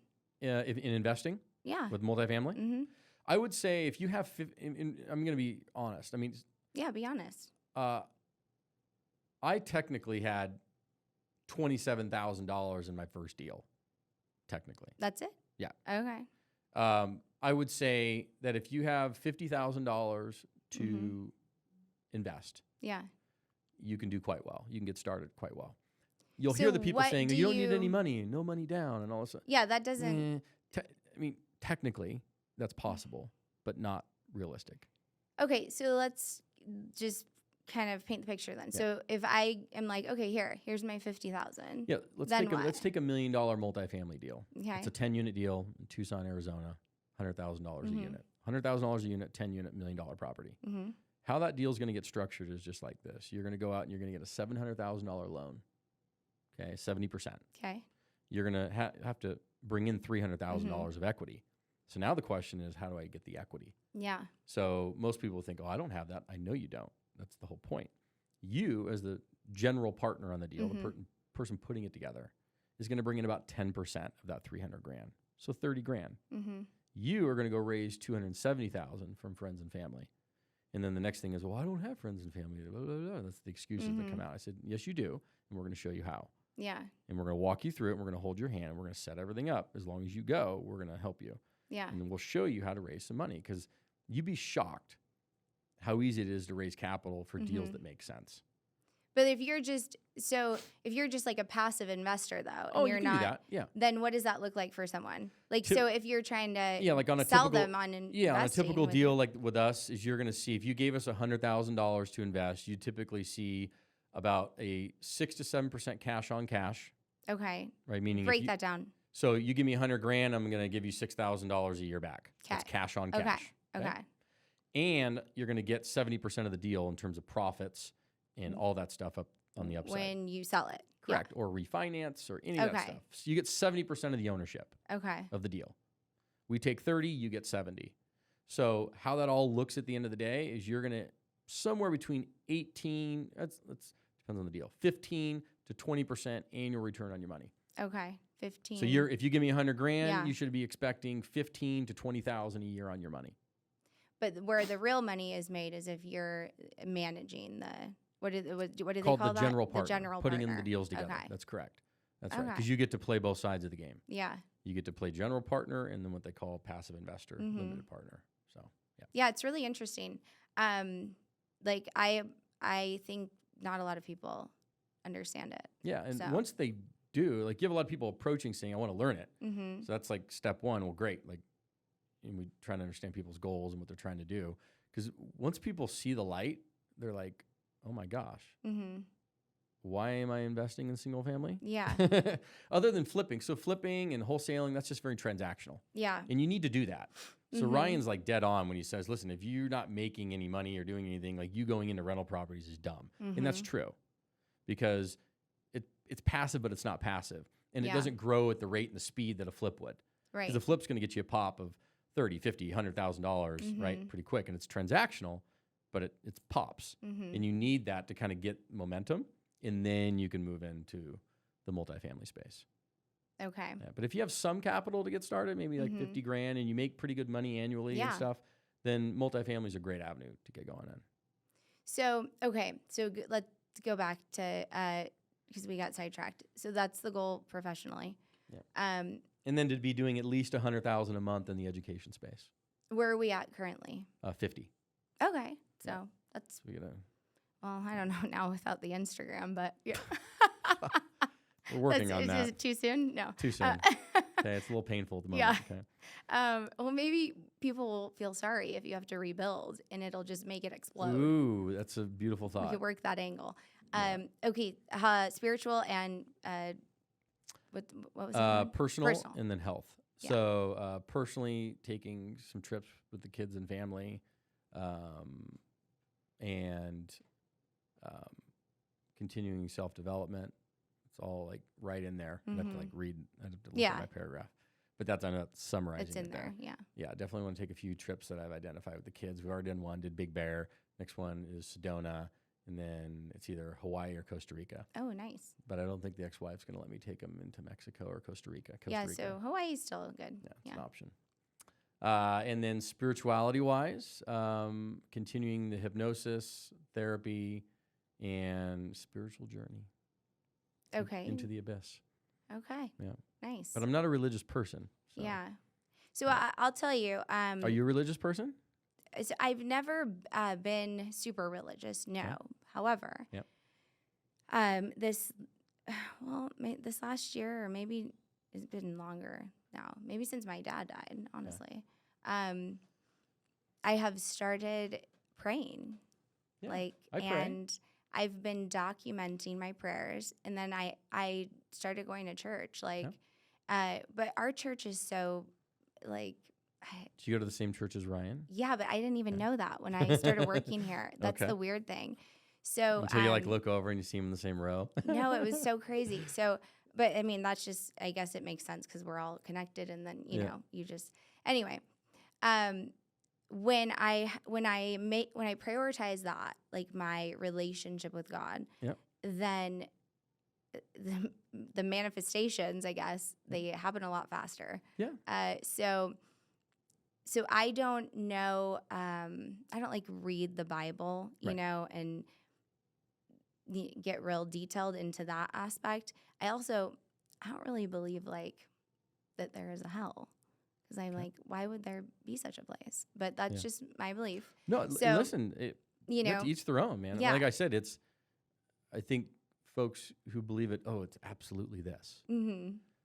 I don't know. I think you're going to be either really disappointed or really happy. Well, none of us know. So that's right. And the only people that do know are the ones that have passed on. Yeah. So, I mean, that's my belief. I don't believe that we come here evil, you know, and I think things can happen, but I still think you can be forgiven. So, so anyway, so yeah, I'm not super religious, but I do go to church and I go for just the message and so you're tapping into that spirituality side and God and some faith, I'm guessing. Because faith is good. Yeah. And praying. Yeah. I pray. Yeah. Praying's good. I mean, I wrote a prayer before, this is kind of a crazy story. So I'm a realtor, but when I was going through the separation, I was kind of scared, honestly. And I'm like, okay, I need to just, I need to double my income quickly to provide, you know, for my family. And so I wrote this prayer, like, I don't know where you want me to go or what you want me to do, but put me around the right people. And that was kind of the main theme. And the next day I got a phone call from, like, and it was just weird too, like how it all happened. And it was totally meant to be. And this, like, is exactly where I was supposed to be, you know? And so but it just happened like that. Like, it was truly crazy. How long have you been here now? A year. A year. Mm-hmm. Okay. And then what is your focus here? Content creator extraordinaire for the Ryan Panetta team. So when I started, I was in sales. I was on which division? With Panetta Media. Okay. Mm-hmm. Yep. And so that was all I was doing. It was just like, you know, sales calls and closing deals, right? And then there was which makes sense. You're an ID. Yeah. Uh-huh. Okay. When you shot that out, I was like, ding, ding, ding, salesperson. So the DIs or IDs are the best salespeople. I also sold Xerox copiers. You're totally an ID. Yeah. So you're a socialite and you're a driver director, which makes sense. So I told you in 15 minutes I'd figure out. I know. Well, but I kind of told you. Yeah, you did, but I would have figured it out. Okay. Yeah. I'll give you that. A couple questions that would have been like, oh, ding, ding, ding, ding, yeah. ding. Yeah. So I don't remember where I was going with that now. Where we were Realtor. At. Oh, you asked me what I do here. Yeah. Yeah. So it started in sales, and then there was an opportunity with fulfillment. Like we had sold a bunch because it was right in the beginning, and then I'm like, okay, what's going on the back end? Yeah. Like so then I started to kind of investigate that, and I do have a background in operations. So I worked for Starbucks for like 13 years too in management. Nice. But anyway, so then that I kind of shifted over to fulfillment, and this was all not intentional. Like, it just kind of happened. Okay. And then I just discovered like my gift is helping people identify what makes them special and unique and how to share that online. I like that. So, and I think you hit the nail on the head because you're very good at what you do. Thank you. Yeah. So it just all worked out, you know? And then, so what is on the professional side of it?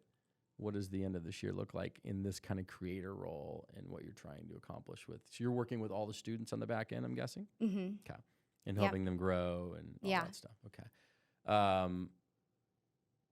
What is one piece of advice you could give to a content creator person?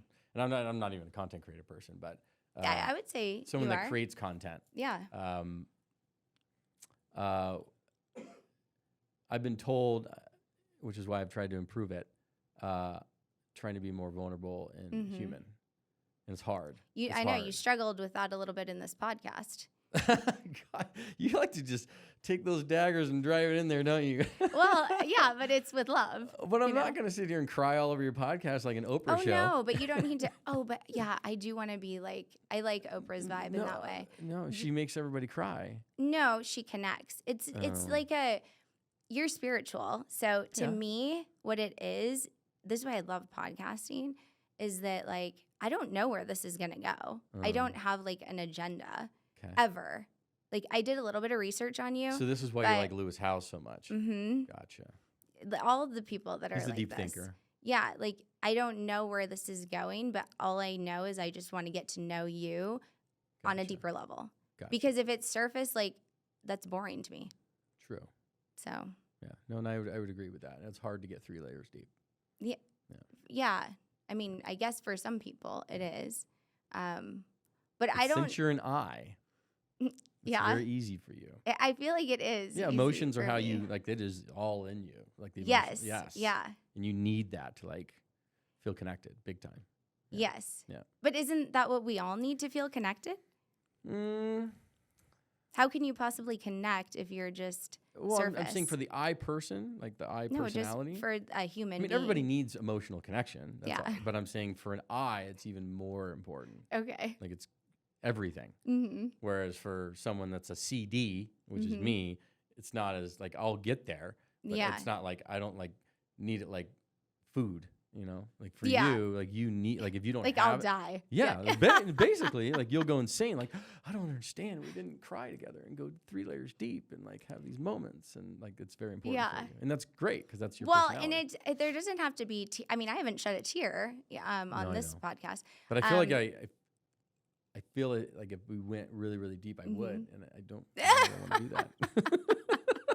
And you don't feel like crying today? No, I mean. Maybe after the 3rd time meeting or something. Yeah, we just get right to it. No, but I just think, Starbucks, okay? You know, you cried in Starbucks? No, but I'm going to get to it. Do you know their mission statement? I do not. Most people probably don't know it, but I worked there for all those years, right? It's not anything about coffee. It's to inspire and nurture the human spirit, one person, one cup, in one neighborhood at a time. Wow. And they drill that into you. Clearly. Along with their core values. Yeah. No, but I mean, and why do you think that's they're actually, so that's successful? a really good mission statement. Yeah. It's beautiful. Starbucks is great at training. They call their employees their partners. They're not employees because they give them a part of the company, right? In stock. Gotcha. And they care about development and creating development plans around not just professionally, but personally. I mean, and that's how they treat their customers. I love it. That's, I mean, they don't have the best coffee. So why are they Starbucks? Them, it's one of them. Yeah. You know? Local breweries are pretty good too. Yeah, but I just think if you have a company that has a mission that's bigger than the surface level. Yeah, I agree. Then 100%. It will go somewhere. So back to your creator status here. What does it look like at the end of the year? So I want to be a speaker. Okay. I want to speak on stage at conferences and help inspire people to really just believe in themselves. I do too a little bit, but not because I really want to. I've been asked a few times to do it, and I've done it, and the results were great. It just hasn't been a focal point. Okay. But I keep having people say, like, you should, like, you need to share, like, this stuff. But and I don't have a problem doing it. I think it's just you need opportunities. Right. And so I'm starting to put that. Well, you could be having your own events eventually. We have, and we've looked at that. And when we've had them, they've been awesome. And people are like, oh, my gosh, like, you need to do this more. And I'm like, thank you. I appreciate that.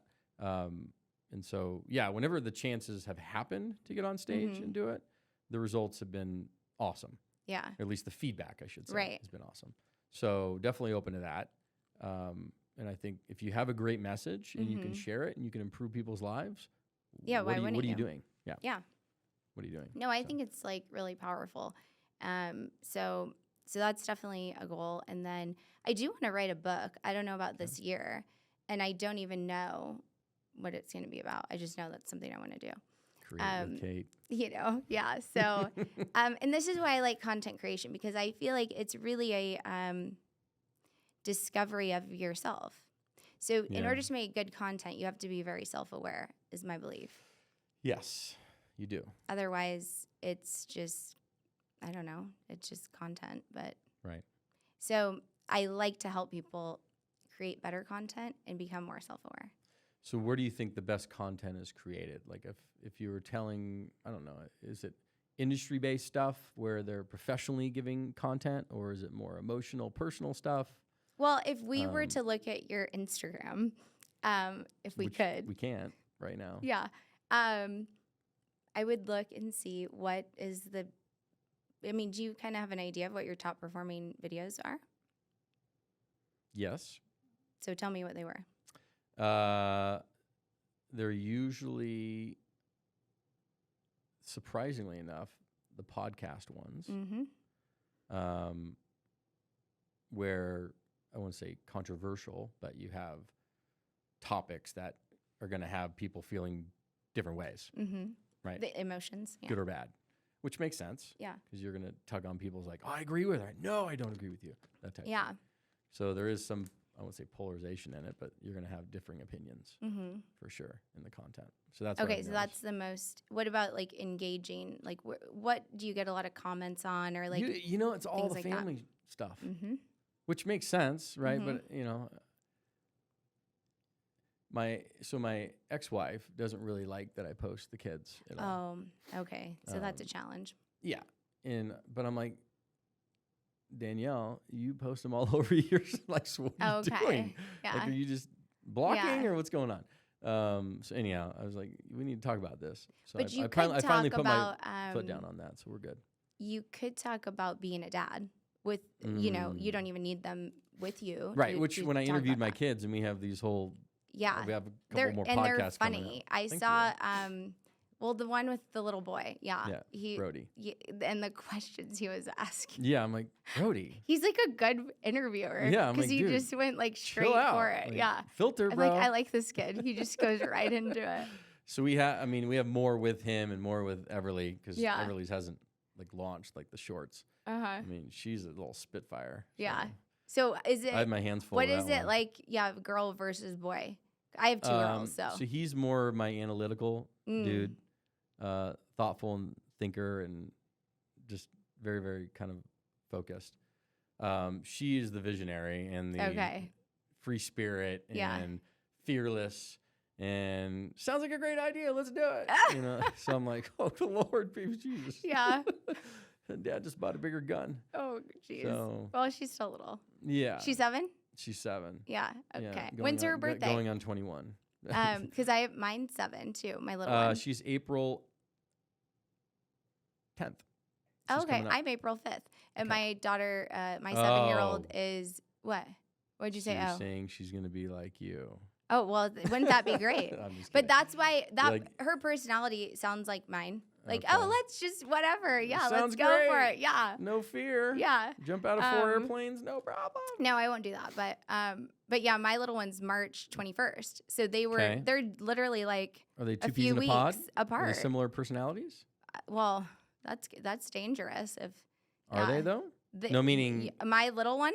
Oh, I thought you said 2 kids are the same age or same. No, your kid and my kid are like 3 weeks apart. Is what I'm trying to tell you. Is she is she a free spiriter? Yeah, and she just very creative, gets into everything, which is like good and bad, Yeah. No, I don't want to spoil the spirit. Yeah. I let her roll with it. She can frustrate, as I'm sure you deal with that. But she's incredible at the same time. Yeah, it's crazy too how different they can be. Like my older one, she's like really sporty. She's sporty. No, neither. Yeah, well, the little one's more sporty, but neither one of them are terribly athletic. They're creative. But draw me a picture. Yeah. But no, my older one, she doesn't like being a kid. So I swear she was born this way. Like with this, she like acts like an old woman. Like I don't know how to describe it. Like kids irritate her because she just doesn't understand them. I saw her imitating you. Is that this one? one? Oh yes, that one. Yeah. You're right. Yes. she does a good impersonation of you. Yeah. Oh, she could do anyone. Truly. Yeah. She was given straight up. I think I saw this on one of your your deals. I was like, oh my God, that's really good. No, she's hilarious, but she really doesn't. She likes to have like deep conversations. Yep. And she's just different than other kids her age, and I don't know. So speaking of impersonations, we joked before we went on here, and I said, who here can do the best impersonation of Ryan Panetta? Yeah. And you say his name so funny. Panetta? We say Pineda. Pineda? Yeah. Am I pronouncing it totally wrong? I think it's Is it Pineda. Pineda? Yeah. Pineda or Panetta? I think it's Pineda. Okay, sorry. Yeah. Oops. Oops. So you said there's things he says. Like, yeah. What is like, because I was cracking up when you guys were doing this. He'll say, at the end of the day, like that's one of his favorite ones to say. But and he talks with his hands too. But I like he's got a great speaking voice. He does. You know, he's just I don't know. He just sounds good to listen to, so right? At the end of the day. At the end of the day. Okay, and good. he's all about action. Mm-hmm. But I also think his secret sauce, I really do believe, is his faith. Because he gives the credit to God. And like I don't know, there's something about removing yourself or your ego. Yeah. And you know, it not being about you. Like it's you're just the vessel, I guess. Mm-hmm. It's a good way to look at it. So, yeah. No, but I've learned so much being around Ryan and everyone on the team. Like it really it's I mean, a great it matters like a who really you're cool around. office, and what you guys are doing here is amazing. So yeah. So yeah, speaking on stages, writing a book. Okay. I want to do more things with the girls, you know, more vacations. And I do, like, I believe in marriage. If you could go on one vacation this year with your girls, where would it be? Oh, probably like Hawaii or something. Nothing crazy. Which island? I've only ever been to Maui. Okay. So no Honolulu yet? No. Okay. But, you know, so I'm open to different things. But, but yeah, and then I do believe in marriage, and I believe that you can have a good marriage and a good relationship, and like so you're open to will that do again. that differently. Yeah, Second yeah. Time. And second time, or would if it was it'd be a second time, right? It would be a third time. Third time. Okay, gotcha. But the first one was like 5 months. Like I was a very free spirit, and what age was that? I was 23. Okay. Yeah, and then 25. Yeah, that is young. Okay. Mm-hmm. And then you were second time you were married for how long? 10 years. 10 years. That's a good amount. Together for 12. Gotcha. Yeah. Okay. All right. So, All right. yeah, and that's another thing, like with labels and stuff. Like, well, it's like you don't want that, especially when you are about commitment. Right. Like that's what I've always been about. I just haven't been good at selecting the right person. You know? Your heart follows the wrong direction, is what you're saying. Gotcha. Yeah, it has. Yeah. You know, but I've never really been alone, like ever, like since I was like 13, you know, and I've been alone for a year, and that has been very good. Yeah. And I think necessary, you know, to really know yourself. 100%. I mean, if you can get comfortable where you're fulfilling yourself first, and not having to be feeling like relying upon someone else fulfilling that, especially a spouse or a partner, that's where it's at. Because then you do feel fulfilled. Sure, you'd like to have it if it makes sense. But if it makes sense though, right? Because you know, if it doesn't, it's like you don't want that either. Right. So, a lot of lessons, that's for sure. But yeah, I don't want to let that, I think for many years, because I mean, the marriage was suffering for most while. do typically years before the end. Right. And I stopped drinking. I don't know if I shared that part. You did. I've seen that. It's really good. And so, because that has just not been good in our lives. And quite frankly, that was really the reason for our divorce. So, that's another big thing. Do you believe kind of in these modern relationships of, hey, you can have companionship? So let's say third time around, would you be ever open to the idea of, hey, we can be monogamous, we can be together, we can be together forever. But do we have to put a label of legality as to marriage around it? Or do we just, we're committed and we're here? No, I think you do have to put it on. Because and why? I'm curious. I just think it's like a symbol of your commitment. Even though I realize it could not work out totally. Sure. Do you think you somehow love someone more the day before you marry versus the day after? No.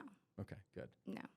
If you're I don't think it changes. If you're going to say, love. "Yeah, I love you so much more the day after we no, go," I don't think it really like, changes anything. Except it's just like a symbol to me of your commitment to another person. Gotcha. That's kind of how I look at it. Okay. But I would never do that again.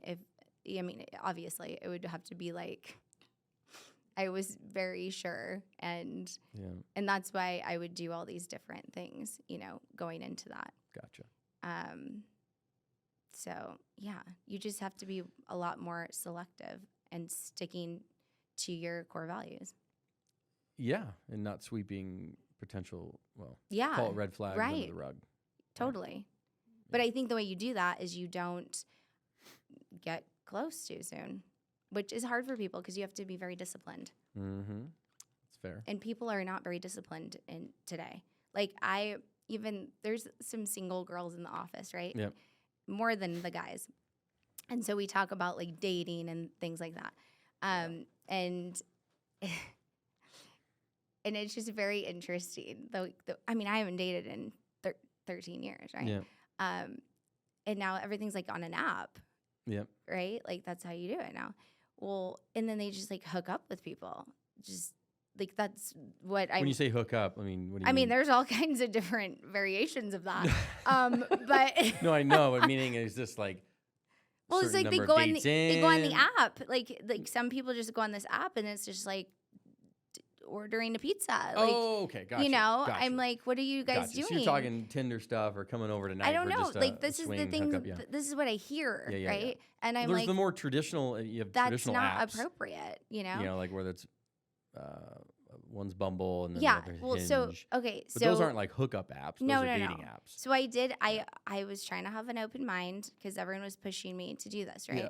So this happened just recently, and so I did the app, but then they like found the guy, right? Okay. I didn't even do the selection. Wait, so you're going on a blind date? Was on, no, they found him on the app so I could see what he looked like. Oh, and then, of course, because I'm very cautious, I was like, can we schedule like a Zoom call? Oh my God. So he settled for a FaceTime. That's fine. That's fair. So anyway, but I went on these dates, right? I went on like 5 dates, but I set the ground rules on date 1. Yeah. I was like, I just want to get to know you as a friend because I needed to be able to assess the values, right? Sure. And that takes time. So anyway, long story short, I just decided this is not the form of dating for me because it's just not. And so I deleted the apps. Married, dating? I'm talking to the cameraman behind the screen. What? Or neither. Oh, you want to know about I'm asking Ethan? questions. Yes, he's in a long-term relationship. Dating. Wait, I thought you had a girlfriend. Yeah. Okay. Dating one girl. Yeah. Yeah, you're in a relationship. Yeah. Okay, that's different than dating. Right. You have to learn these terms. The women His girlfriend's going to hear this. She's going to be like, what? You mother... You're in the dog pound, right? So why did you want to ask him that? I was just curious, like how, okay. How long have you been together?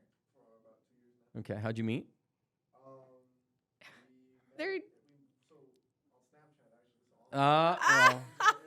Do you know the best dating app is Instagram? What? Oh boy, that's why you got shut down. Maybe. Really? Well, that's really, Kate. Are you? Well, now it's all coming together. You got yourself into that one. No, 0. Oh my God. No, but she just totally threw me under the rug and has no idea. That just happened. Yes. Like it all went together there. No. Okay, why is it the best dating app? Because it allows you to kind of meet and see someone and kind of see their life Okay. a little bit better than some, 3 photos and a couple prompts or whatever the heck And you a want to call couple it. prompts. Right. So it's just nice to be able to take it from there and not take it from there and just meet somebody. Hey, like Instagram, I get to kind of see you live your life a little bit, see you as a human being. I don't know. You just get a different feel. Is this how you met the other women after divorce?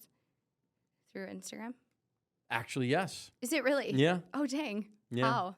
It didn't work out. That is interesting. No. Yeah. But dating is wild. That's for sure. It in is. different ways. Yeah. But I think if you take a different approach, I do think that that's the way to go. So I'm proud of myself for I don't care what's normal. Like if you're not down for this, that's fine. But I got to be upfront with my, And that's fair. You my gotta beliefs, right? Set the boundaries. Yeah. Because I think I've been most of my life like more of a people pleaser. Yep. So I'm like, okay, no, I'm not going to do that this time. So It's good. yeah. No, you So I'm learning a lot, Yeah. and so that's good. Self growth. Yeah. A lot. Is that on your vision letter? Always. Yeah. Well, one of my non-negotiables, because they say you should identify those too, right? Mhm. Like in a partner, is they have to be into personal development. Yep. Like if you're not, then you're gonna be super annoyed by me. So you're not gonna be a good sweetie, fit. we're going to self-development. Yeah, course they're gonna tonight, be right? like, okay, no. What's a pet peeve? Didn't we've talked about this? The backer inners. The what?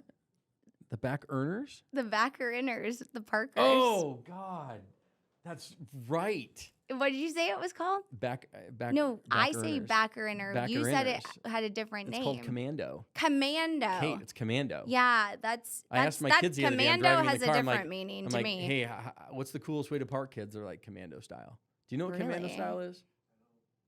It's That when you park backwards. You back into a spot. In That's my Commando style. You know why it's called world- Commando style? I don't Because that's how all the know. military backs into spots. Oh, yeah, because they you get their told me that. Humvees ready to Yeah. go. So when they're getting attacked by missiles, they can pull out quickly. Yeah, Right? That's commandos. So military style. Back in. interesting. Yeah, well, So you got there's mad at the back. there's a lot of backer backer inners inners. that work here because after I Oh. posted that, oh my gosh, You the blew frenzy. it up. You blew it Yeah. up, frenzy. So yeah, that's a pet peeve. How funny. And then yeah, if people just want to live like a mediocre life, that also peeves me. Okay. And like do the same thing every weekend and like have the same conversations. Like there's nothing worse to me than listening Well, I to always that. say you're never static. Yeah. So if you can't answer the question, hey, are you going forward or backwards? Like if you can't answer that, then that means you're going backwards. Right. Yeah. Because you're never static. If you're static, that means you're going backwards. So you got to be Yeah, I agree. growing. I don't care And if it's getting incrementally uncomfortable like all growing. the time. Yeah. No, totally I like agree. that. So, well, wow. I don't even know. How long has this been going? Minute 40 or minute 45, an hour and 45 Dang. minutes. Okay. Oh, you can see that? I I'm didn't even know that staring was right at it. there. And I'm like, dude, are you done with me? It's Yeah. been like an hour. I lose track of time. I'm So like, yeah, if I we should bored be the crap done. out of you just enough, right? So we've talked no, relationships. I'm like, I know. We've Let's talked wrap Lewis it up. Howes. We've talked Ryan Panetta. We've talked Yeah. real estate. We've talked. You tried to get me to cry. You did Jeez. hypnosis. We've really I covered a mean, lot. you're trying to nail me on my Instagram. I mean, Hey, you just keep. It I coming. didn't shut it down. I know. We're So- having a little war with Instagram right now. Yeah, just but we're gonna FYI, get we're, that We're working fixed. on it. Or I think you're it's- gonna recreate. Well, yeah. I mean, it what should have never choice do you been- have?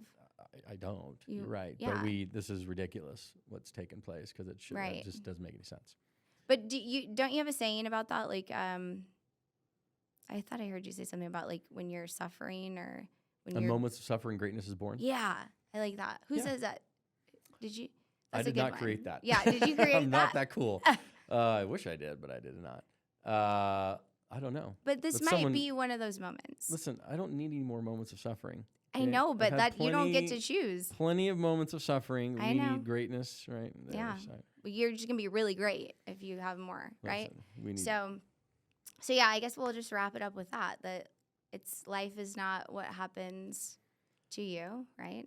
It happens how you for react. you. So and how you react. Life is like a box of chocolates. That's true. That's a good you movie. never know what you're Yeah. gonna get. You never know.